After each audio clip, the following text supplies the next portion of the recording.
1979च्या November महिन्यात मला 61वं वर्ष लागलं. आता मला 61वं वर्ष लागावं म्हणून मी काहीही स्पेशल खटपट वगैरे केलेली नव्हती.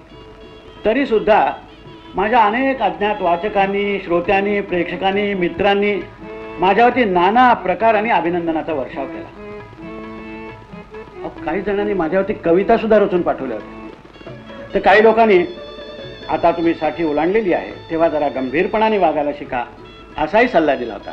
तर काही लोकांनी मला तुम्ही आत्मचरित्र लिहा असं सुचवलं होतं. आत्मचरित्र वगैरे लिहिणं मला काही जमेल असं मला नाही वाटत. आता हजारो वाचकांना मी ज्यातून भेटलो ती माझी पुस्तकं काय, याच्यातच माझं आत्मचरित्र विखुरलंय असं मला वाटतं. काही स्वतः अनुभवलेलं, काही कल्पनेने अनुभवलेलं, असं सगळं याच्यात आहे. लेखक हा चतुर वाचकापुढे नकळत असा उघडा पडत असतो. निरनिराळ्या वयातलं माझं हे लेखन वाचताना मलाच हसू येतं. निरनिराळ्या वयातले आपले फोटो पाहताना आपल्याला नाही का हसू येत, तसंच आता हेच पाहा ना.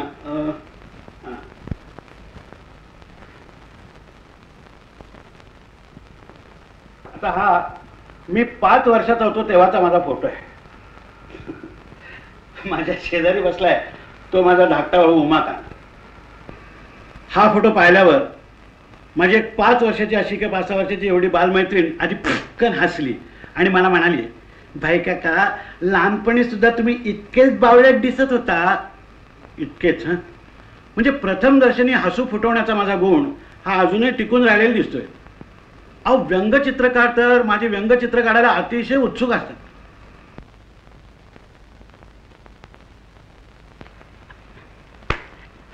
हसवण्याचा गुण एवढंच भांडवल देऊन ब्रह्मदेवानी इहलोकी आमची रवानगी केलेली दिसते. उद्या समजा वर गेल्यानंतर ब्रह्मदेवानी मला विचारलं की वत्सा पुरुषोत्तमा, तुला हे भांडवल देऊन मी खाली पाठवलं, त्यातून तू लोकांना काय दिलंस ते मला कथन कर.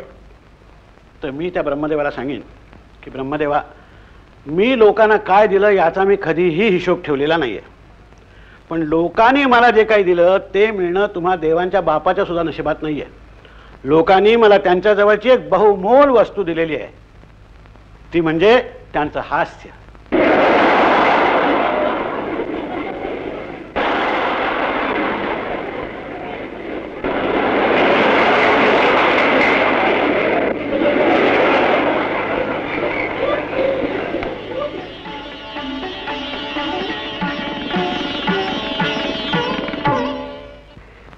जर समजा उद्या माझे काही पुतळे वगैरे करायचं ठरवलं, देव करो आणि असं न हो, कारण पुतळा हे आपल्या देशामध्ये कावळ्यांचं शौचकूप असतं.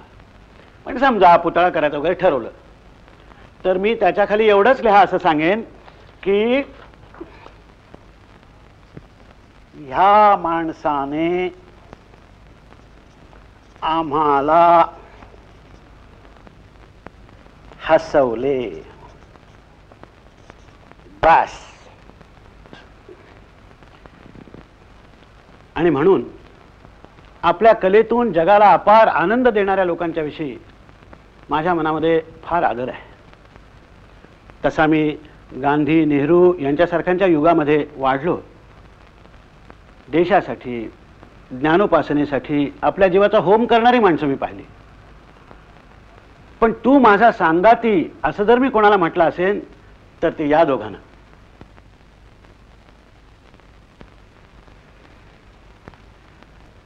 कवी मंगेश पाडगावकरांनी म्हटलंय ना की एक जिप्सी आहे खोल माझ्या मनात दडून, तसंच एक विदूषक, एक गायक आणि एक लेखक हे तिघेही फार लहानपणापासून माझ्या मनात दडून आहेत. त्यातला कोण केव्हा संचार करील माझ्यात हे सांगणं मलाही काही शक्य नाही आहे. आणि आनंदाची गोष्ट अशी की या तिन्ही प्रवृत्तींना वाव मिळावा अशाच घरामध्ये माझा जन्म झाला. 8 नोव्हेंबर 1919, ज्याला न करत्याचा वार म्हणतात, अशा एका शनिवारी, आणि ज्याला अधिक महिना किंवा पुरुषोत्तम मास किंवा खरं म्हणजे धोंडा महिना म्हणतात, अशा कार्तिक महिन्यामध्ये भर दुपारी 2:30 वाजता मुंबईच्या उकाड्यामध्ये गावदेवीतल्या कृपाळ हेमराज नावाच्या चाळीमध्ये मी एका खोलीत गपचूप या जगात प्रवेश केला. खरंच गुपचूप. हवं तर माझ्या आईला विचारा. म्हणजे इतर 4 पोरांच्या सारखा मी रडलोच नाही. मग सुईणबाईंनी सुई तापून माझ्या कपाळावर इथे डाग दिला, हातावर एक डाग दिला, आणि मग मात्र मी सगळ्या गावदेवीला ऐकू जाईल एवढ्या जोरामध्ये पहिला ट्या फोडला. माझ्यामुळे पहिल्या रडण्यातच हे हसू झालं असं. अजूनही माझ्या कपाळावरती हा डाग आहे इथे. आता तो माझ्या मूळच्या ह्या वर्णामध्ये मिसळून गेल्यामुळे तो पूर्वीसारखा दिसत नाही, पण लहानपणी मी गोरा असताना तो दिसत असे असं आमची आई म्हणते. होता. माझे वडील हे एका कागदाच्या व्यापाऱ्याकडे नोकरीला होते. आपला मुलगा पुढे मागे साहित्य निर्मितीच्या नावाखाली कागदाची अनेक रिम वाया घालवणार आहे हे त्यांना काय ठाऊक.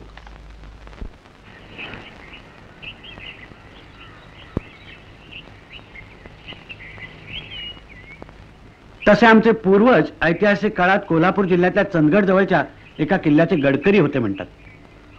त्या किल्ल्याचं नाव कलानिधी गड. आम्हाला इंग्रजाच्या काळामध्ये सुद्धा गडकरी वतन मिळायचं. 20 रुपये वर्षाला. म्हणजे स्वातंत्र्यप्राप्तीनंतर आमचं हे मनी ऑर्डरचे पैसे कापून मिळणारं 18 रुपये 14 आण्याचं भरघोस वतन जप्त झालं. हा आमचा कलानिधी गड, आमचा म्हणजे आमच्या पूर्वजांचा. पलीकडे आहे त्या गडाचं नाव गंधर्वगड.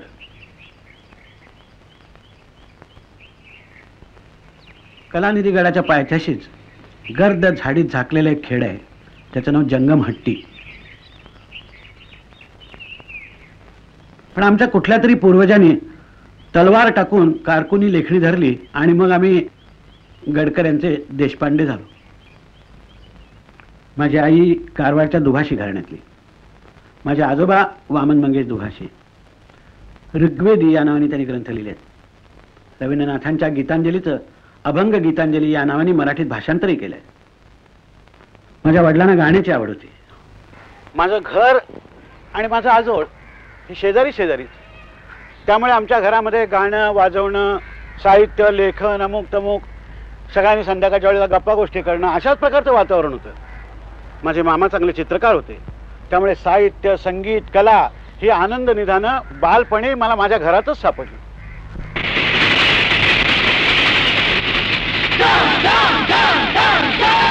माझ्या लहानपणी मुंबई ही अशी माणसांनी आणि वाहनांनी भरून व्हायला लागलेली नव्हती. लाऊडस्पीकरवरून कानठळ्या बसवणारी गाणी नव्हती, रेडिओ नव्हते, त्यामुळे फेरीवाल्यांचे आवाज छान ऐकू यायचे. सकाळी 6 वाजता एकदम आवाज यायचा, बाई दूध, की दूधवाला आला. तो दूधवाला गेल्याबरोबर लगेच पेपर आहे की पेपरवाले येऊन जायचे. पेपरवाला निघून गेला की काही वेळाने याडाईट करत मीठवाल्याचा आवाज ऐकू यायचा. मीठवाला गेल्याबरोबर कांदी कांदे बटाटेवाल्याचा आवाज, तो गेला निघून. मग 11ची वेळ साधून करत कलईवाला ताबडतोब आला. कलईवाला वगैरे गेला की थोडा आधी भर दुपारी आटली आहे त्या बाटलीवालीचा आवाज ऐकू यायचा. मग उन्हाबिनं उतरली की संध्याकाळी 6च्या सुमाराला मग ली ती म्हणजे चमेली आणि शेवंतीतली ली आणि ती पकडून वेणीवाला निघून जायचं. त्याच्यानंतर कधी आंब्याच्या मोसमामध्ये आर्याबोस वगैरे तो पायरीवाला, हापूस पायरीवाला तो जायचा. रात्री 9च्या सुमारला सगळं चिडीचूप झालं की रस्त्यातल्या व्हिक्टोरियावाल्यांच्या घोड्यांच्या टापांचा आवाज कानावरती यायचा. असा आवाज येता यायचा. आणि काही वेळाने मग अंधारातून असा मिनमिनता दिवा दिसायला लागायचा आणि कानावरती आवाज यायचा, कुल्फी मलाई. कुल्फीवाला एकदा ओरडून गेला की मग हल्लीच्या रेडिओच्या भाषेत सांगायचं, म्हणजे आता आमची तिसरी सभा समाप्त होत आहे, आपली भेट उद्या सकाळी 6 वाजता. की लगेच सकाळी 6 वाजता बायदोत. माझ्या लहानपणीच्या कालचक्राबरोबर फिरणारं हे त्या काळच्या मुंबईतलं हे असं ध्वनिचक्र होतं. मला वाटतं मला आवाजाच्या आठवणी फार दिवस राहतात. याचा अर्थ माझी स्मरणशक्ती चांगली असल्यामुळेच नाहीये, अजूनही आंघोळीला जाताना आठवड्यातून 3 वेळेला मी बाथरूममध्ये टॉवेल न्यायला विसरतो. पण माझ्या आवाजाच्या दुनियेमध्ये सगळ्यात जास्त रंग कोणी भरला असेल तर तो संगीताने. मी 3-4 वर्षाचा असतानाच आम्ही गावदेवी सोडून मुंबईतल्या जोगेश्वरीला राहायला आलो. 55-56 वर्षापूर्वीची जोगेश्वरी हे एक आमराया आणि ताडांच्या झाडांचं जंगल होतं. त्या काळच्या मुंबईमध्ये सुद्धा भारी गर्दी असं म्हणून काही कारकुनी पेशातल्या लोकांनी सरस्वती बाग म्हणून एक टुमदार घरांची सहकारी वसाहत केली होती. त्यातल्याच एका घरातल्या 2 खोल्यात आमचं बिराड होतं. तिथल्याच लोकल बोर्डाच्या शाळेमध्ये मी माझ्या पाठीवरती पहिली श्री गिरवली. तिथे एक रामेश्वराचं देऊळ होतं. ज्या काळामध्ये लहान मुलांचं प्रसादाच्या खिरापतीकडे लक्ष असतं त्या काळात माझं लक्ष मात्र कीर्तनकाराच्या कथेमध्ये आणि अभंग श्लोक आर्या यांच्या गाण्यामध्ये असायचं. देवळातल्या देवाशी काही माझी फारशी सलगी जमली नाही, पण देऊळ असं म्हटलं की लहानपणी त्या देवळात ऐकलेली ही कथा कीर्तन भजन आजही माझ्या कानावरती यायला लागतं. राम राम राम राम रघोत्तमा राम. आमच्या कुटुंबात गाणं म्हणायला किंवा ऐकायला जायला कुणालाही मज्जाव नव्हता. माझी आजी तर कोकणी गाणी म्हणून आमची फार छान करमणूक करायची. तिचं ते अगदी सुक्या बांगड्याची कडी गोदेव कुमीर सांग झाली थोडी, सुक्या बांगड्याची कडी गोदेव कुमीर सांग झाली थोडी, हे किंवा माझी मावशी एक गाणं म्हणायची, चांग कोळाची म्हण आन आमान माका धार ओतून दिलेली, हे देवा धार ओतून दिलेली. कुठल्या तरी माहेर वाशनीचं हे 40-50 वर्षापूर्वी ऐकलेलं गाणं मला अजून सुद्धा आठवतंय. पहिल्या महायुद्धाच्या वेळेला ब्रिटिश सोल्जरांचं एक गाणं अतिशय पॉप्युलर होतं, it's a long long long long way to Tipperary वगैरे. सभोवताली माणसं बसून करमणुकीचे कार्यक्रम करायच्या माझ्या बहुरूपी कारकिर्दीची सुरुवात ही अशी वयाच्या 3ऱ्या-4थ्या वर्षी झाली. मग आम्ही पार्ल्याला राहायला आलो. आता आमच्या घरालाही 52 वर्ष लागलं. पार्ल्याच्या टिळक विद्यालयात नाव घातलं. इथे मला 2 गोष्टींचा लाभ झाला. एक म्हणजे पार्ल्याच्या टिळक मंदिरातल्या ग्रंथालयातली पुस्तकं आणि दुसरी म्हणजे माझ्या वडिलांनी माझी गाण्याची आवड पाहून मला आणून दिलेली बाजाची पेटी. पार्ल्याला एका लहानशा चिमुकल्या अशा खोलीमध्ये दत्तोपंत राजोपाध्ये मास्तरांचा पेटीचा क्लास होता. इथे माझं संगीताचं शिक्षण सुरू झालं. घरात संध्याकाळी जे काही पानात पडेल ते खाल्लं की माझ्या धाकट्या भावाने तबल्यावर ठेका धरायचा आणि माझं पेटी वादन.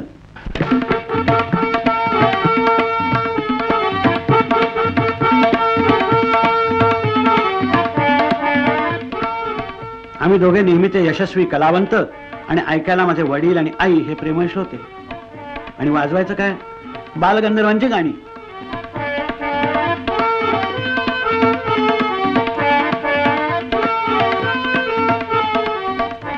बालगंधर्व हे तर त्या काळातल्या असंख्य लोकांप्रमाणे आमच्याही घरातलं सुरांच्या दुनियेतलं आराध्य दैवत होतं. अहो, वडिलांच्या बरोबर त्यांची नाटकं पाहायला जायचा दिवस म्हणजे दिवाळी दसराच.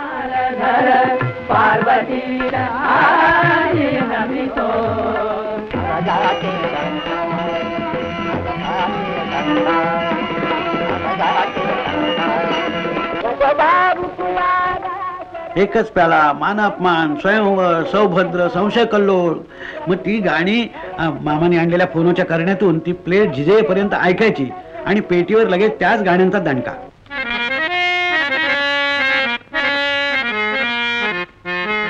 आणि योगायोग असा की आमच्या राजोपाध्ये मास्तरांच्या क्लासच्या गॅदरिंगला बालगंधर्व अध्यक्ष आणि त्यांच्यापुढे माझं पेटी वादन. मी पेटी वाजवायला सुरुवात केली आणि बालगंधर्व मागे बसले होते अध्यक्षस्थानी. ते स्थान सोडून समोर येऊन मांडी घालून माझ्या पुढे बसले. मी दणकून वाजवायला सुरुवात केली.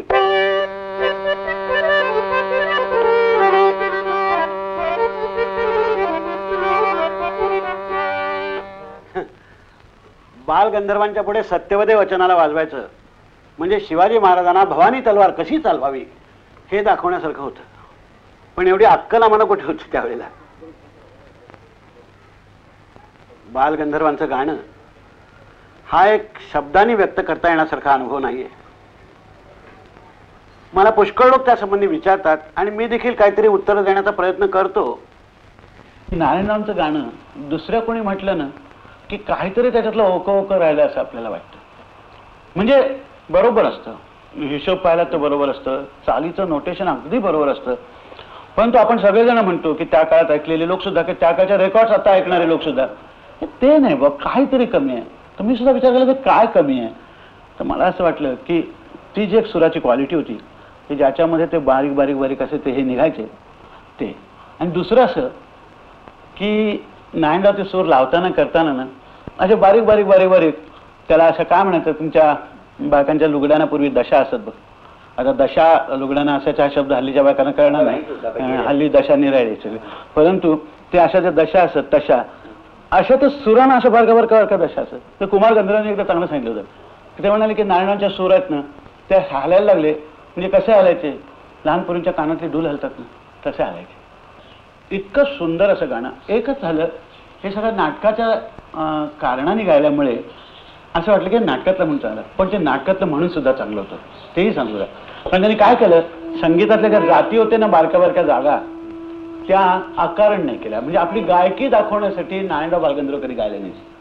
कारण किती जरी झालं तरी रंगभूमीवरती जर आपण ते अप्लाइड म्युझिक म्हणाल असं होतं ना की त्या कारणाने आलेलं. त्यामुळे आता दिसत मुखात साम्य तिळहीनच मज जवळ काय नाव तरी कोरवा शिरावर अशी ती चाल आहे. नाव तरी कोरवा शिरावर नायला तिथे बारीक जागा घ्यायची बरं का. नाव तरी कोरवा कोरवा शिरावर, ते कोरवा म्हणजे कोरण्याची जी ऐकलं ना असं ते संगीत तिथे काहीतरी सांगून जात होतं.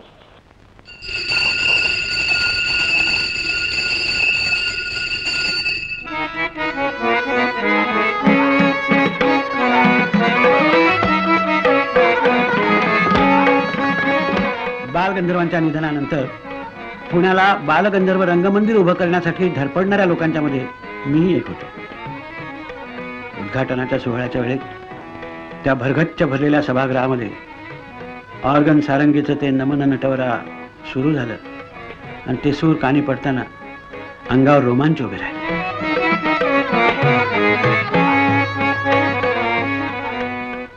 लहानपणी माझी पेटी ऐकताना बालगंधर्वांनी मान डोलावलेली पाहून माझ्या आई वडिलांना धन्यता वाटली तर त्याच्यात काही आश्चर्य नाही, साहजिकच आहे.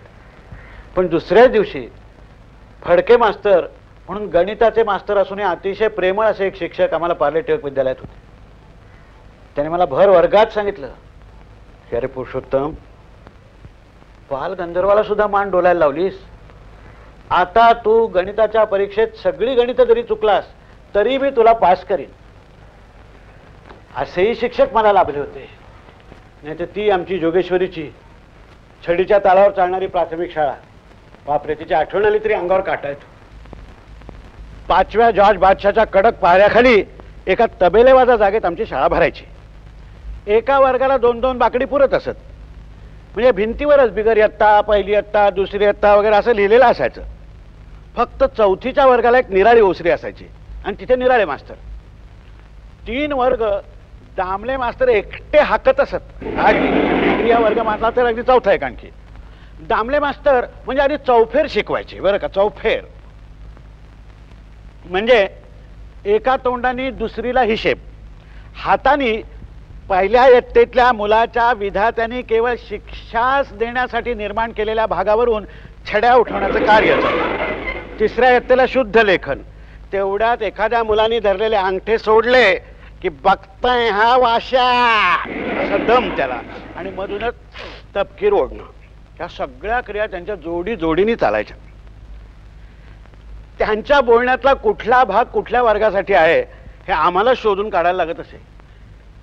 एका हौदाला हाणम्या सोलून काढेन, 2 तोट्या आहेत त्यातली. अरे अरे तुझ्या बापानं दीर्घ काढली होती काय रे तिखटातली ती. अरे तिखट ती रस्व 100 वेळाली तिखट तिखट. एका तोटीतून जाण्या पुढे पुढे करात पुढे. अरे तुम्ही पाट्या पाडा रे. हा गोंद्या कांदर त्याचा असं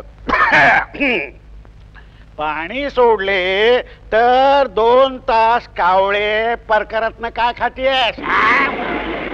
35 मिनिटे तो डुक्कर त्या गाढवाशी बोलतोय, बघताय मी, बघतोय. तर 20 सेकंदात रिकामा होतो. दुसरा नळ सोडला तर रेड्या नाडी काय चोखतायस? बाप खायला नाही का घालत तुला? बस गाढव.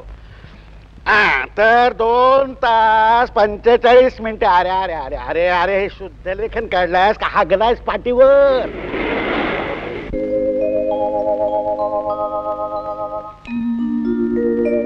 मला वाटतं की माझं खरं शिक्षण शाळेबाहेरच अधिक झालं.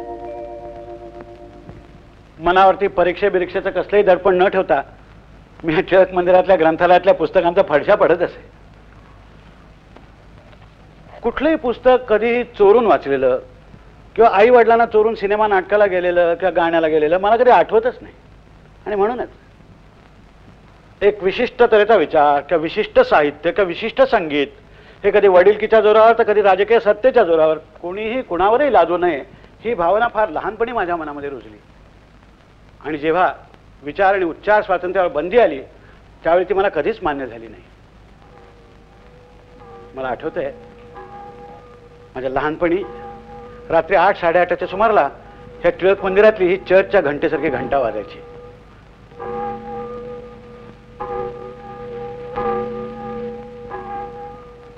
ही अशी घंटा वाजायला लागली की लोकांना कळायचं की आज टिळक मंदिरात काहीतरी भाषण बिषण आहे. 5-700 उमऱ्याचं आमचं गाव. पानात जे काही पडेल ते पोटात ढकलून सगळे लोक टिळक मंदिराच्या दिशेला धावायला लागायचे. त्या टिळक मंदिरामध्ये ब्रिटिशांच्या आमदानीत मी कितीतरी राष्ट्रभक्तांची, समाजसेवकांची, साहित्यिकांची भाषणं ऐकलेली आहेत. आज सुद्धा त्यांचे आवाज माझ्या कानात आहेत. India is not a civilisation one unit. आमचं सिंहासन जाऊन सत्तेचे स्थापन झालं. त्याच्यावर सुलतान बसले, बादशाह बसले. Whether we individually live to see India free or not, we are confident that India shall be free. आणि अशीच एके दिवशी घंटा वाजली. तसाच तडक धावत गेलो आणि एक निराळच व्याख्यान ऐकायला मिळालं. विषय होता आजचे शिक्षण आणि वक्ते होते principal Pra K Atre, BA BT TD London. पुण्यातल्या शाळेतल्या एका शाळेचा हेडमास्तर असलेला माणूस अशा डबल ब्रेसचा कोट बीट घालून अप टू डेट पोशाखात येतो आणि शिक्षण पद्धतीसारख्या गंभीर विषयावर बोलताना समोरच्या श्रोत्यांची तासभर हसून हसून मुरकुंडी वळवतो. हा अनुभव नवा होता. स्टेशन हा शब्द चालेल, पण स्टेशन ऐवजी अग्निरथ विश्रामधाम स्थान हा गाडी इतका लांबच्या लांब शब्द चालणार नाही. भाषण ऐकताना प्रत्येक श्रोत्याला हा वक्ता माझ्याशी बोलतोय असं वाटलं पाहिजे. हा गुरुमंत्र मला त्या दिवशी आचार्य अत्र्यांच्याकडून मिळाला. आजही मी व्याख्यानाला उभा राहतो त्यावेळी लोकांची सहज संवाद साधत बोललं पाहिजे हा पहिला धडा मला आचार्य अत्र्यांनी दिला होता. हे कधीही मी विसरत नाही.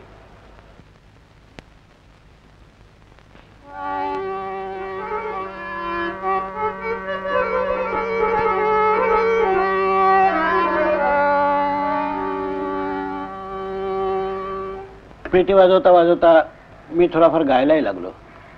अभिजात संगीताबरोबर कवितांना चाली लावायचा मला छंद लागला.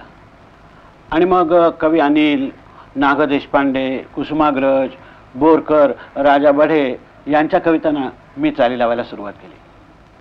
मी गातही असे त्यावेळेला. आणि ह्याच माझ्या चाली पुढे मग मी ज्योत्स्नाबाई भोळे, माणिक वर्मा वगैरे यांना शिकवले.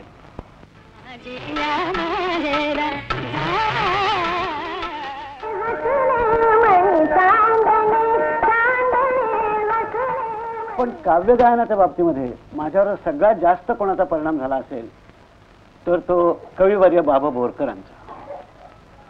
अजूनही मला ते भेटले तर मी त्यांना कविता गायला लावल्यापासून कधी सोडत नाही.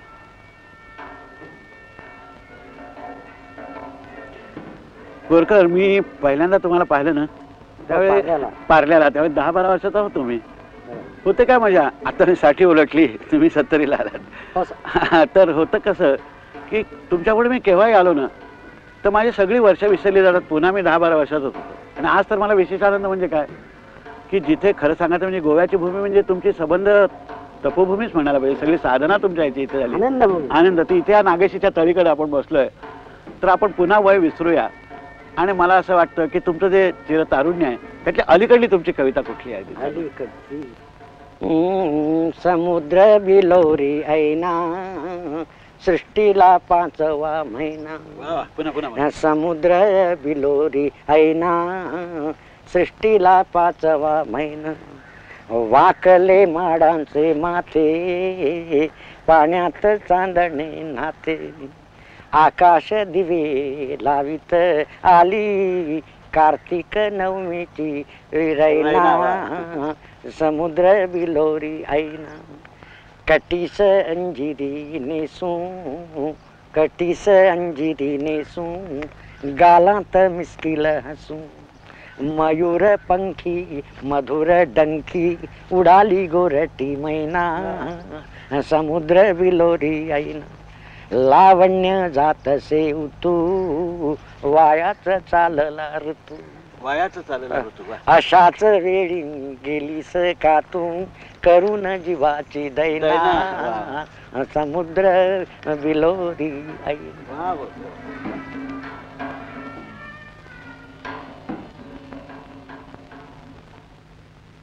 एक मात्र सांगतो की मी साहित्य, संगीत, नाट्य वगैरे कला या माझ्या आनंदासाठी जोपासल्या.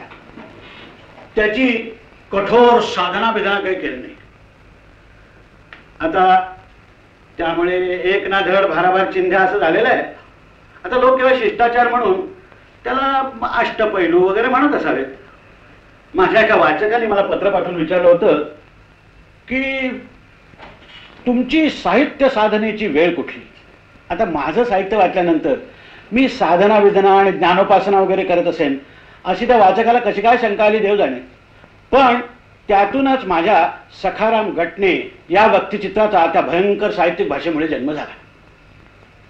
मी कधी पेटी पुढ्यात घेऊन राग बीग घोटत बसलो नाही की कधी आरशापुढे उभं राहून अभिनयाची साधना विधना केली.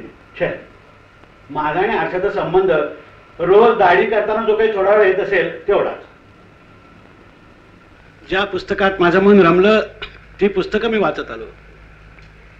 मोठमोठे कलावंत मैफिलीत रंग भरत होते, तिथे त्या आनंदासाठी मी गेलो.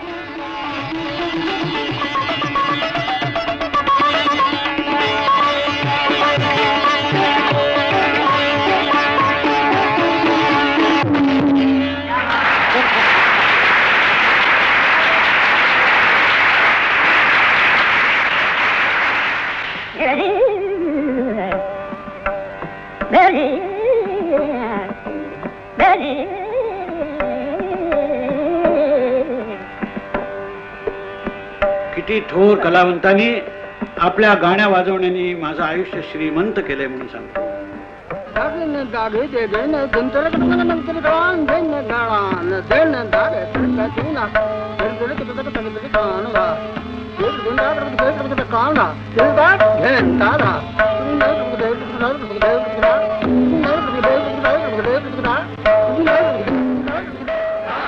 मनसोक्त गाणं आजही ऐकतोय.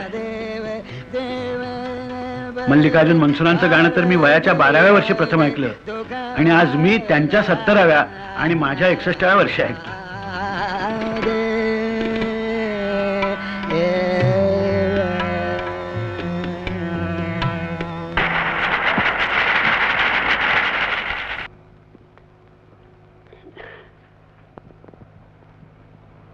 लहानपणापासून नाटक सिनेमात रमणारा मी माणूस. नाटक सिनेमा, गाणं बजावणं, पुस्तकं वाचणं वगैरे याच्यामध्ये. मी LLB ची परीक्षा का शिकायला गेलो आणि पास झालो हे मला न सुटलेलं एक कोड आहे. कारण कायद्याचा अभ्यास करतानाच कायदाच नाही तर तो शिकणारा मी सुद्धा तितकाच गाढव आहे हे माझ्या लक्षात आलेलं होतं. तरी सुद्धा मी 20व्या वर्षी LLB झालो आणि त्याच वर्षी माझे वडील वारले. आणि मग घरातला कमावता माणूस गेल्यानंतर मध्यमवर्गीय कुटुंबाचं जे काही व्हायचं तेच आमच्या कुटुंबाचंही झालं. दुसऱ्या महायुद्धाचे दिवस, महागाई, टंचाई वगैरे साथी नव्याने सुरू झालेल्या होत्या. मी आपला सरळ पेट्रोल रेशनिंग ऑफिसमध्ये कारकून म्हणून चिकटलो 40 रुपये महिना पगारावरती.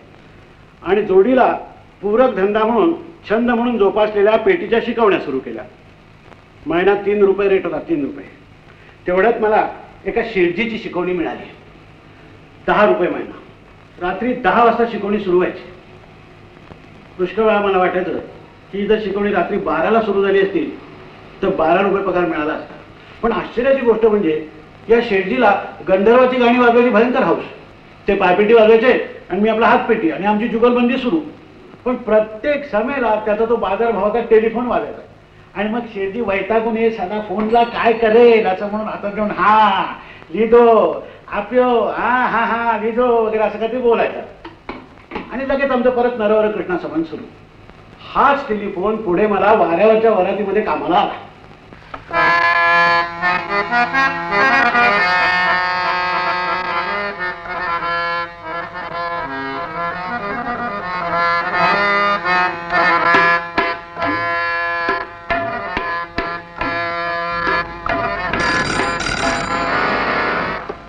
जरा जमू देऊ नकोस हा, जरा जमू देऊ नकोस.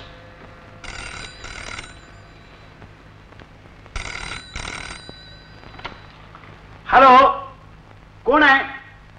हा हा हा हो हो सांगतो सांगतो.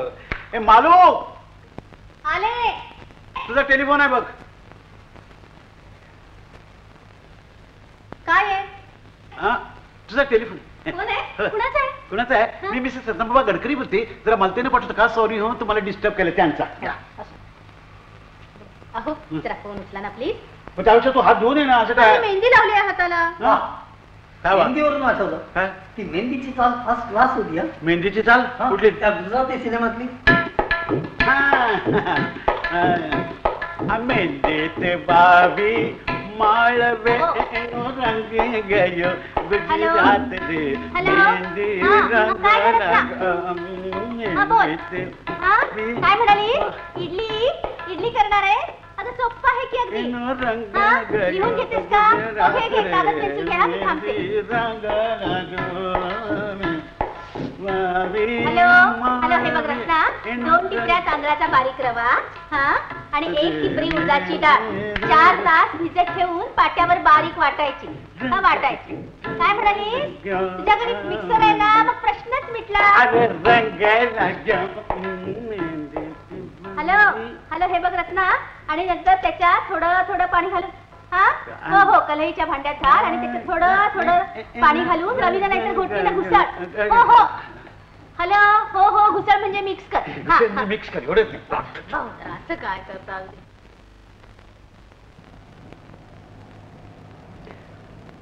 पेट्रोल रेस्टिंग मध्ये नोकरी करताना खबर मिळाली की इन्कम टॅक्स ऑफिस मध्ये कारकून चिकटवत आहेत आणि पगार चांगला 50 रुपये. आता मला इन्कम टॅक्सचं काम जमेल असं त्यावेळच्या त्या इंग्रज सरकारच्या अधिकाऱ्यांना कसं काय वाटलं ते एक तो पंचमजाज बादशाहच जाणी. मी चिकटलो. आता वास्तविक माझा आणि गणिताचा म्हणजे 36चा आकडा. पण त्या कचेरीच्या वरच्या मजल्यावरती मात्र माझा स्वर्ग होता. तिथे बालगंधर्व, सवाई गंधर्व, वजेबुवा, सुंदराबाई यांच्यासारखे गायक गायिका येत असत. माझा मुक्काम आपला दिवसभर तिकडेच असायचा. वरती ऑल इंडिया रेडिओचं स्टेशन होतं. आमचे हेड क्लार्क अतिशय खाष्ट होते. पण का कोण जाणे माझ्यावर त्यांचं प्रेमही होतं. तसे अधूनमधून मला दमबीम द्यायचे. पण मला नेहमी म्हणायचे मिस्टर LLB. मला नेहमी LLB अशीच हाक मारायचे. मिस्टर LLB, अहो कुठेतरी नाटकात जा, कारकुनी कसली करता, कॉमिक कामं करा, गवई व्हा, you will make a Fortune. त्यांचं ते फॉर्च्यून अजून सुद्धा माझ्या कानामध्ये इतकी 40 वर्ष झाली तरी. म्हाताऱ्याची 32शी अगदीच काही खोटी नाही ठरली. आणि योगायोगाने पुण्याला आलो.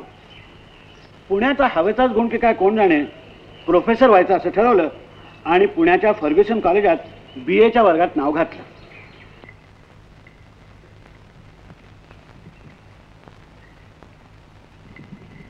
कुठे भावगीताचे कार्यक्रम कर, कुठे पोरांच्या शिकवण्या कर, म्हणजे अगदी शाळेच्या इतिहास भूगोलापासून ते सारेगावापर्यंत असले उद्योग चालू होतेच.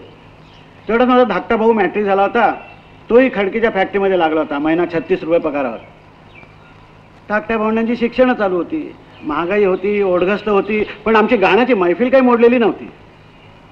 कधी कधी गाण्याच्या कार्यक्रमाला 10 रुपये बिदागी मिळायची, अगदी टांगा भाडं धरून. बाकी सगळी मात्र कलेची सेवाच.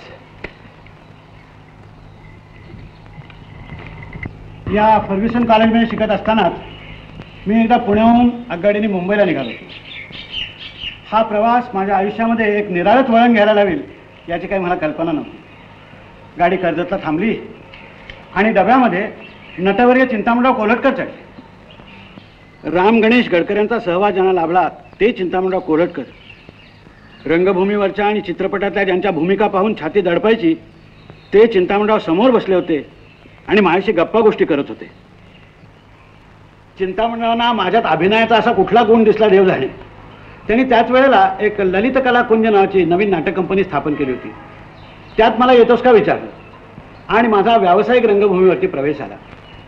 इथे फर्ग्युसन कॉलेजमध्ये शिक्षण चालू आणि तिथे भावबंधन, राजसन्यास, पुण्यप्रभाव अशा नाटकांच्या तालमी आणि प्रयोग. त्यातच आता लेखनाची भर पडली. त्याच काळी बडोद्याला अभिरुची नावाचं एक आकाराने लहान पण गुणांनी मोठं असं मासिक सुरू झालं. त्यात पार्ल्यातले माझे शेजारी आणि इस्माईल कॉलेजमधले माझे इंग्रजीचे प्राध्यापक मंगेश विठ्ठल राजाध्यक्ष यांच्या प्रोत्साहनाने मी विनोदी लेखन सुरू केलं. BA पास झालो आणि ती नाटक कंपनी चालेनाशी झाली. आता हॅमलेट सारखा एकच प्रश्न की शिक्षकी की कारकुनी. आणि योगायोगाने मला दादरच्या ओरिएंट शाळेमध्ये शिक्षकाची नोकरी मिळाली. पगार ₹55. हेडमास्टरांनी माझ्या हातात एक इंग्लिश टेक्स्टबुक दिलं आणि वरच्या वर्गात जाऊन धडा घ्यायला सांगितलं. मी निघणार इतक्यात एक संस्कृतचे मास्टर बसले होते. ते मला म्हणाले, young man, that is a very dangerous class, dangerous. अगदी अनुष्टुबाच्या चालीत मी निघालो.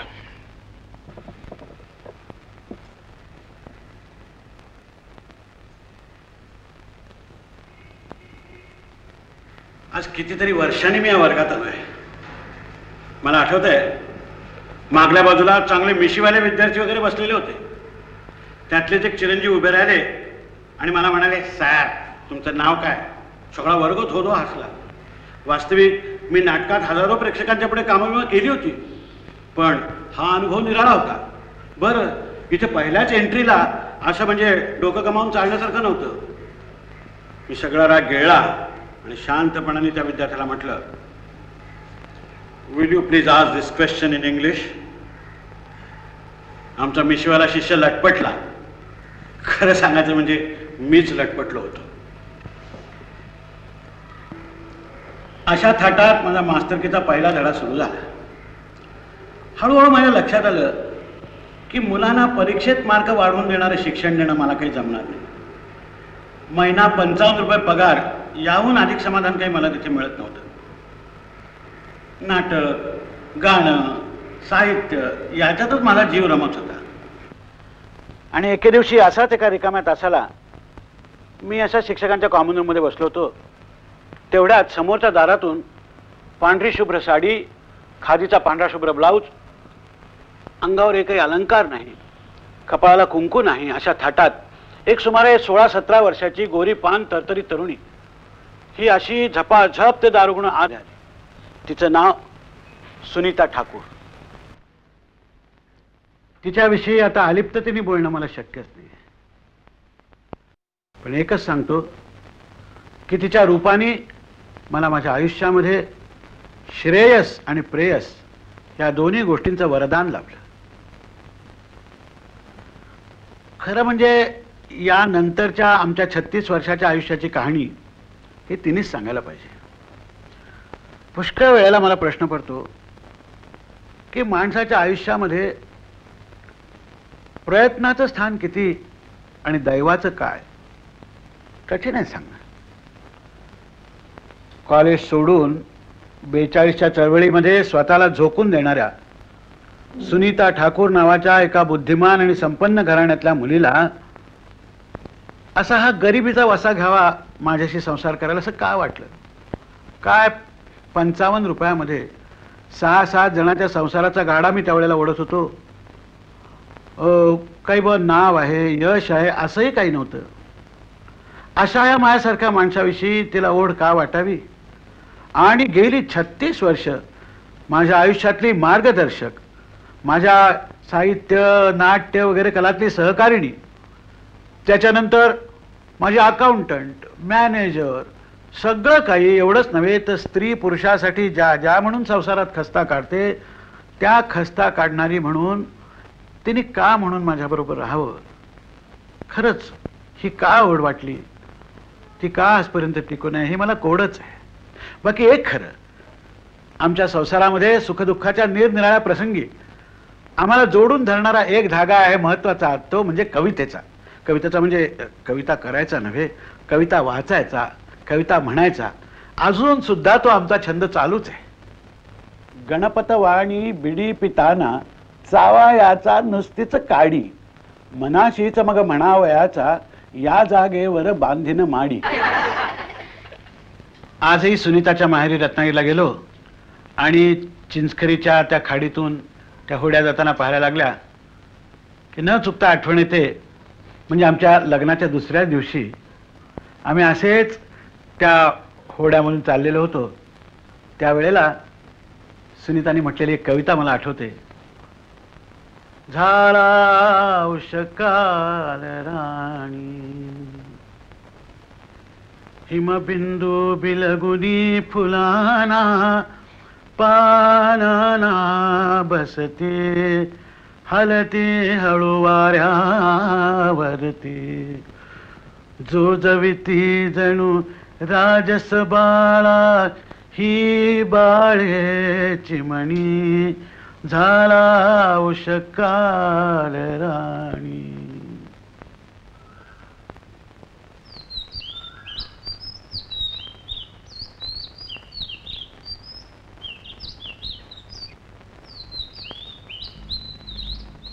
एकोणीसशे 46 साली रत्नागिरीला याच घरातल्या एका खोलीमध्ये आमचं लग्न झालं. म्हणजे एका रजिस्ट्रार पुढे आम्ही सह्या केल्या. त्यानंतरचा आमचा सगळा प्रवास हा आम्हा दोघांचा आहे. मला एकट्याला त्यातून निराळं काढताच येत नाही. शाळेत शिकवत असतानाच रांगणेकरांच्या वहिनी नाटकामध्ये मला काम मिळालं, वल्लभाचं. त्यात मला गाणी होती. ऐकायचं का? थांबा.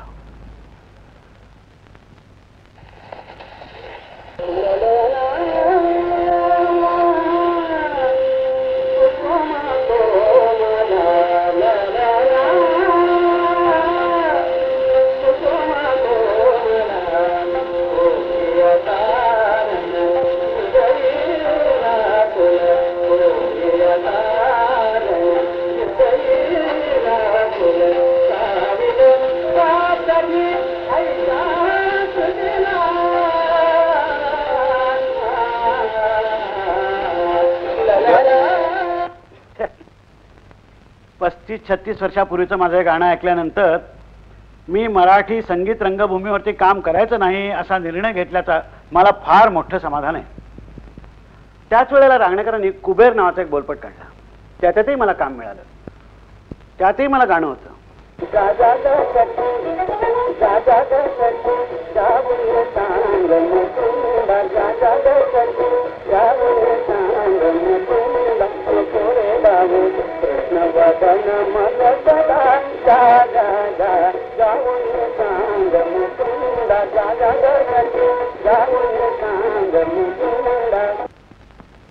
याच काळात माझी आणि गदी माडगुळकरांची पहिली भेट झाली.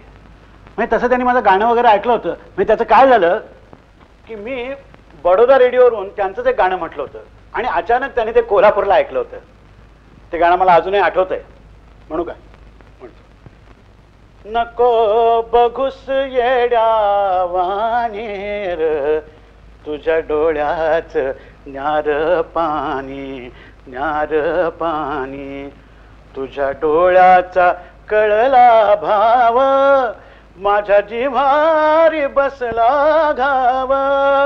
नको नाचूस मोरा वाणीर, तुझ्या डोळ्याच न्यार पाणी, न्यार पाणी.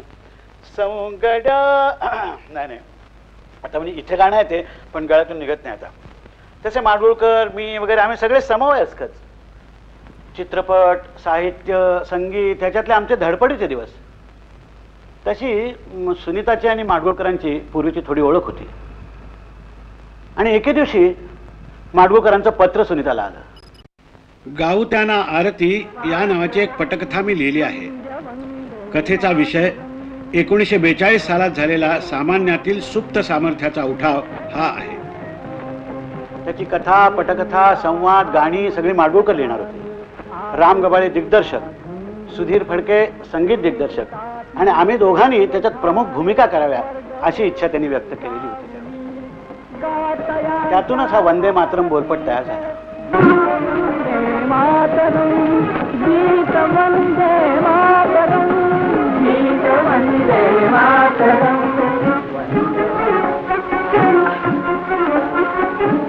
सगळ्यांची जेवण झाली, तोंडी लावणं सुद्धा उरलं नाही.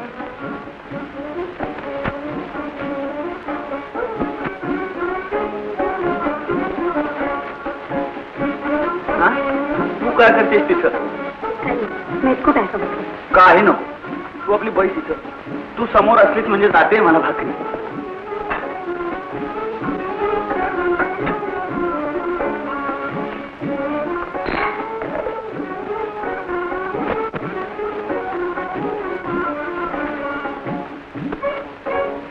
आणि तू ग शिकलेल्या बायका पुरुषांबरोबर जेवतात. पोहून निवासातला डबा मागून.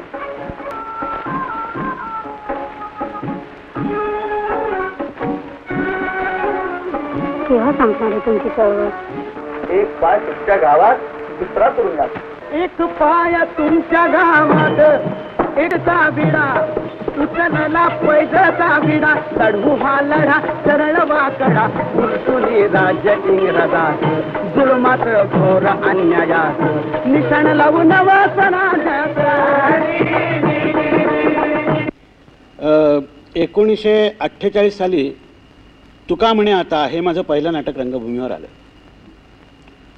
मराठी संत कवींच्यामध्ये तुकारामावरती माझं फार प्रेम आहे. भले त्याचे देऊ कासेची लंगोटी नाठाळाचे काठी हाणू माथा म्हणणारा तुकाराम मला फार आवडतो. त्या काळातल्या त्या सेन्सॉर बोर्डनी तुकारामाचे अभंग हे नदीत बुडवण्याचा हुकूम दिला होता आणि ते अभंग मग नदीतून वर आले अशा प्रकारची एक दंतकथा आहे. मला ते काही पटायचे नाही. तुकारामाचे अभंग हे लोकांच्या तोंडी होते तेव्हा ते अभंग हे गंगेतून वर न येता लोकगंगेतून वर आले असा विचार मी त्या नाटकामध्ये मांडला होता. त्या नाटकातला रामेश्वर शास्त्री म्हणतो, महाराज, जनता जनार्दनाच्या प्रत्यक्ष दर्शनानंही हेच पटवून दिलं की मूढभर सत्ताधाऱ्यांना अधिकाराच्या बळावर जनतेला पटलेलं तत्वज्ञान दडपून टाकता येणार. आपली अभंगवाणी अवघ्या महाराष्ट्रानं आपलीशी केली म्हणून केवळ मत्सरानं आम्ही सत्ताधारी ब्राह्मण ती मंबाजीप्रमाणे कधी आपल्या जीवाला अपाय करू तर कधी आपले ग्रंथ बुडवून नाहीशी करण्याचा विचार करू लागलो. परंतु लोक सामर्थ्यापुढे नवे तेजस्वी विचार आम्ही कसे दडपू शकणार? स्वतःची सत्ता टिकवण्यासाठी कलेच्या आविष्काराचं स्वातंत्र्य, विचार स्वातंत्र्य हे दडपून टाकण्याच्या प्रवृत्ती विरुद्धचा विचार मी या माझ्या पहिल्या नाटकामध्ये मांडला. त्यानंतर तुझ्या तुझपाशीमध्ये सुद्धा काकाजीच्या तोंडून हाच विचार आलेला आहे. बेशक बेशक मन जिंकायला जा. अरे पण तुझं ते मन आधी कुठे बसलंय त्याचा तर विचार कर. मन जिंकणार तुझ्या संत महंतांच्या गोष्टी राहू दे. या इथं मैफिल जमली होती. आगरवाले रौशन आली होती गायला. जवान होतो आम्ही त्यावेळी. तुझ्या आजोबांचा गाण्या नाचण्याचा शौक म्हणजे खुला बिलकुल. बाई असो बुवा असो नाच गाणं इथं चोराचोरीचा मामला नाही. अरे तुझ्या आजोबांची गोष्ट सोड. तुझ्या आजीनं इथे आत बसल्या बसल्या एवढं गाणं ऐकलं होतं की मलकाजान एक अंतरा विसरली ठुमरीचा तर आतून आजीनं चरण पुरा केला. गाणं ऐकणं, सौंदर्याचा स्वाद घेणं यात पाप मानायचं काय कारण आहे? पाप बळजबरीत आहे, सक्तीत आहे. परिणामाची जिम्मेदारी टाळण्यात पाप आहे, खुशीत पाप नाही आहे. या इथे अशी मैफिल जमली होती. रोशन गात होती पोरिया. तुझे आजोबा बसले होते पखवाजावर. नाना पानशाचे शागीर. क्या बात है. पुरियाचा धमाराईन रंगात आला होता. ऐकायला इने गिने 5-10 लोक बेहोश झाला होता सगळा मामला. इतक्यात पॅलेसवरनं महाराज सरकारांचा हुकूम आला. महाराजांनी ताबडतोब बोलावलाय म्हणून. अरे यार, बाई घुसली होती पुरियाच्या घनदाट जंगलात. धुंद धुंद झाली होती सुरांच्या मस्तीनं. हुकूम ऐकताच ताडकन उतरली वाड्यावरच्या अफसरला. जा, महाराजांना म्हणावं, गाणं ऐकायचं असेल तर इथे बापू भैया देवासकरांच्या कोठीवर या. इथे उभा केलाय मी पुरिया. ताजमहल बघायला आपल्याला आग्र्यापर्यंत जावं लागतं. तुमच्या दरवाजाशी नाचत येतात ते म्हणावं मोहर्रमचे कागदी डोले. श्याम भैया, तुम्हाला कल्पना नाही, त्या काळात संस्थानिकांना उलट उत्तर देणं म्हणजे क्या बात थी. अरे गर्दन मारली गेली असते ना, पण परवा नाही. सुरांची मस्ती तिला अधिक प्यार होती. मग सांग आता, राष्ट्रासाठी मरणाकडे पाहून बेफिकीर हसणारा क्रांतिकारक आणि सुरांच्या मस्तीत राजाची इतराजी स्वीकारणारी गाणारीन, लहान मोठं कसं ठरवायचं?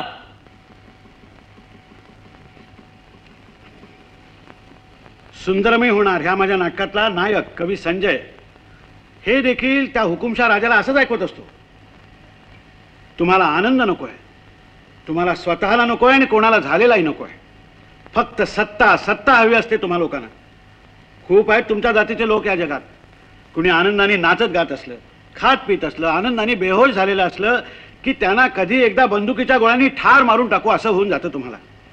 हिटलर, मुसोलिनी यांच्यासारख्या मगरुरांची अवलाद याच तत्वज्ञानातून निघाली होती. माझं पहिलं तुका म्हणे आता हे नाटक, त्याच्या पहिल्याच प्रयोगाच्या वेळेला अगदी पुण्यात इतका बेदम पाऊस पडला की त्यात आमचं नाटक पार धुवून गेलं. म्हणून मग मी खोगीर भरती म्हणून माझा एक विनोदी लेखसंग्रह नंतर प्रसिद्ध झाला, त्याच्या प्रस्तावनेत म्हटलं होतं की माझं पहिलं नाटक तुका म्हणे आता हे लोकांनी विनोदी म्हणून पाहिलं त्यामुळे पडलं. हा विनोदी लेखसंग्रह कृपा करून गंभीर आहे असं समजून कोणी वाचू नये. विनोदी लेखक, सिनेमातला नट, कुठे गाण्या वाजवण्यातला माणूस म्हणून थोडं थोडं नाव व्हायला लागलेलं होतं. रस्त्यातल्या पोस्टरवरती फोटो बिटोही झळकत होते. त्यामुळे मला जरा कोणीतरी आपण थोडे मोठे झालो आहोत असं वाटायला लागलेलं होतं. अशा वेळेला एकदा मला रेशनच्या तांदळासाठी त्या रेशनच्या दुकानापुढे रांग धरून उभं राहावं लागलं. आणि त्या ठिकाणी मला एक आधी विलक्षण झटका मिळाला. मी आपल्या एका हातात ते रेशनचं कार्ड आणि एका हातात पिशवी घट्ट धरून त्या रेशनच्या दुकानापुढल्या रांगेत उभा राहिलो. काही वेळाने समोरून आवाज आला, हा चष्मेवाले, तुम्हाला काय पाहिजे? तांदूळ का राखेल? राखेल राखेल विकत नाही, मला तांदूळ पाहिजे. तांदूळ ना, मग ही डबा बाटलीवाली राखेलची लाईन नाही का दिसत तुम्हाला? ती पिशवीवाली लाईन पलीकडे आहे तांदळाची, आहे तिकडे. गेलो आपला तिकडे जाऊन त्या पिशवीवाल्या रांगेत उभा राहिलो. सरकत सरकत सरकत आमचा नंबर लागला. एकदाच लागला, मी आपलं रेशन कार्ड त्याच्या पुढे दिल्याबरोबर तो माझ्या अंगावरती खेकसला एकदम. पावती कुठे आहे? पावती? कसली पावती? कसली पावती काय? अगोदर तिथे पैसे भरा, पावती घातली आणून द्या. एवढं काय सांगत तुम्हाला? म्हणेपर्यंत मागून एकदम एक आवाज आला, अरे बाबा रडायला काय झालं रे? मी मागे वळून पाहिलं तर एक आपली मोलमजुरी करणारी फाटक्या कपड्यातली बाई ती एकदम जी पुढे आली आणि त्याला म्हणाली, रडायला काय झालं रे तुला? हा, एवढे कळत नाही का तुला? साहेब अडाणी आहे.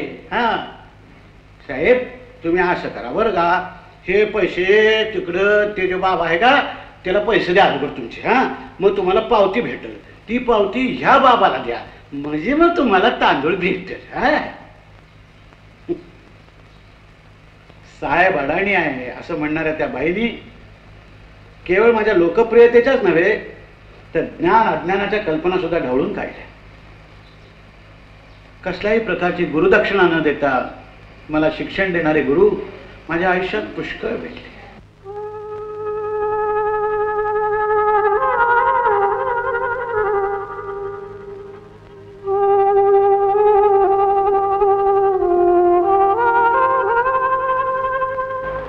त्यातली कितीतरी माणसं आता काळाच्या पडद्याआड गेली आहेत.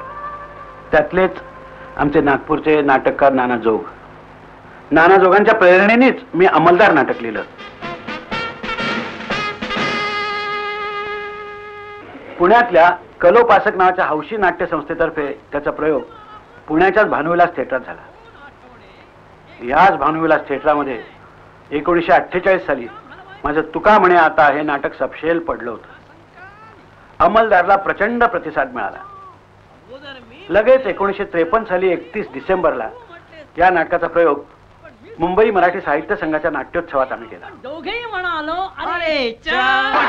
समोरच्या खुल्या प्रेक्षागारामध्ये चिंतामणराव कोल्हटकर, केशवराव दाते वगैरे बसले होते. बरोबर रात्री 12 वाजता प्रयोग संपला.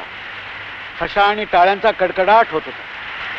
प्रयोग संपला आणि त्याच्याबरोबरच 1953 हे वर्षही संपलं.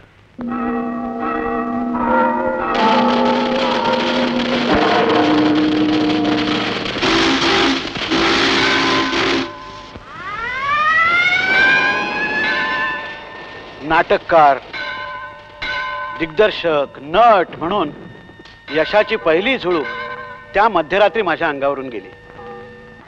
त्यानंतर या अंमलदार नाटकाचे शेकडो प्रयोग झाले, अजूनही होत असतात. एका प्रयोगामध्ये तर मी सर्जेराव, माझा धाकटा भाऊ उमाकांत हा ढेरे साहेब आणि त्याच्यापेक्षा धाकटा भाऊ रमाकांत हा नारभट होता. आम्ही तिघेही भाऊ अगदी बरोबरच होतो एका प्रवेशामध्ये. कुठे बोलपटामध्ये पटकथा लेखन, संवाद लिहिणं, कुठे संगीत दिग्दर्शन, एखाद्या चित्रपटामध्ये काम, अशा प्रकारचे हे चालूच होतं.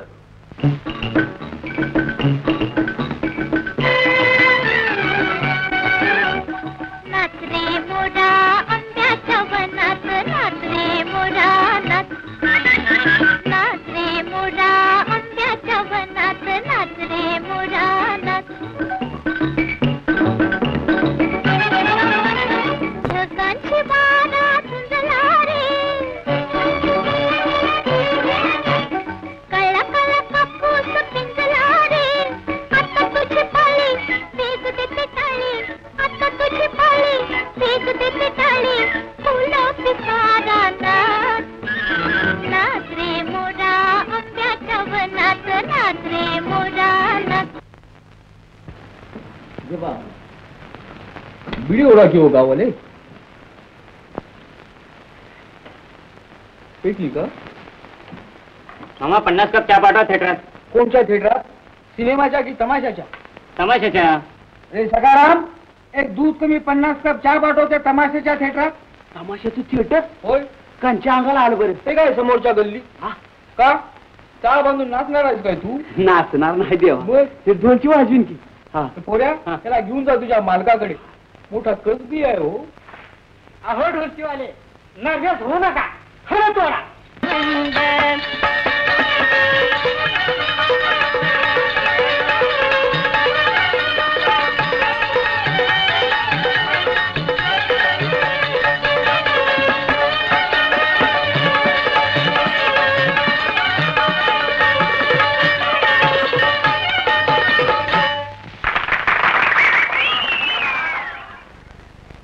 मराठी चित्रपटात तसा आर्थिक लाभ बेताचाच.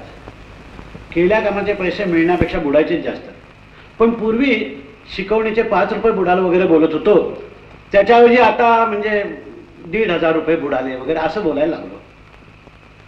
पूर्वी शिकवणीला गेलो की मग अरे शरद मास्तर आले रे, कुत्र्याला साखळी घाल, हे ऐकायला यायचं. त्याच्याऐवजी आता आमच्या घरी डिनरला आलं पाहिजे वगैरे ऐकायला यायला लागलं. पण कुठेही सातत्याने चिकटून राहून काम करत राहणं हे माझ्यामुळे स्वभावातच नाही आहे.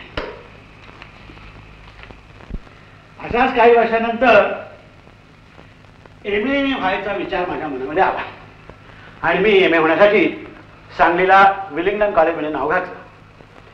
तिथेच परीक्षेचा अभ्यास करताना राष्ट्रसेवा दलासाठी पुढारी पाहिजे हा तमाशा लिहून दिला. त्या तमाशाचे सुद्धा शेकडो प्रयोग झाले.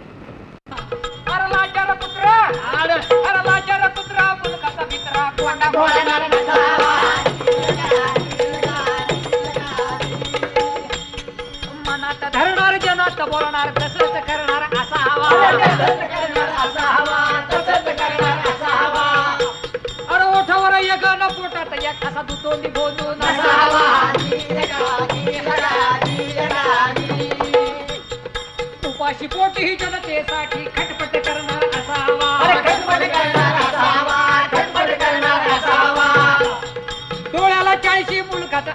वटवट करणार नसावा.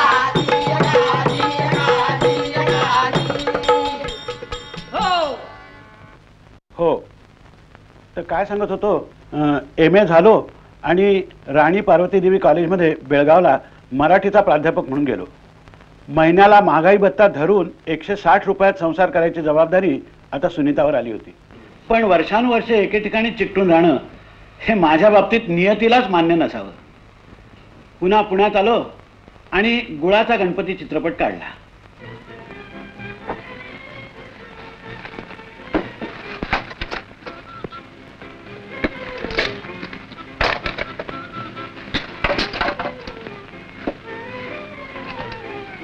खरं ते उगाच असतात आपलं, त्यांचं तसं काय जरी असलं ना तरी की नाही असं फार चांगलं होत.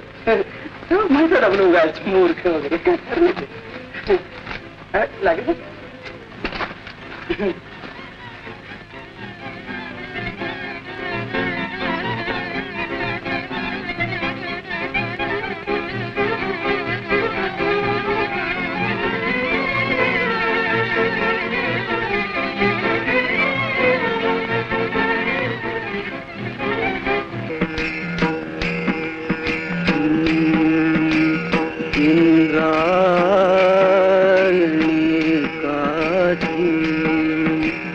इंद्रायणी काठी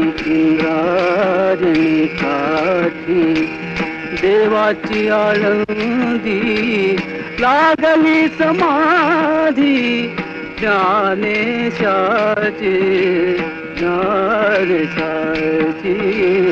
इंद्रायणी काठी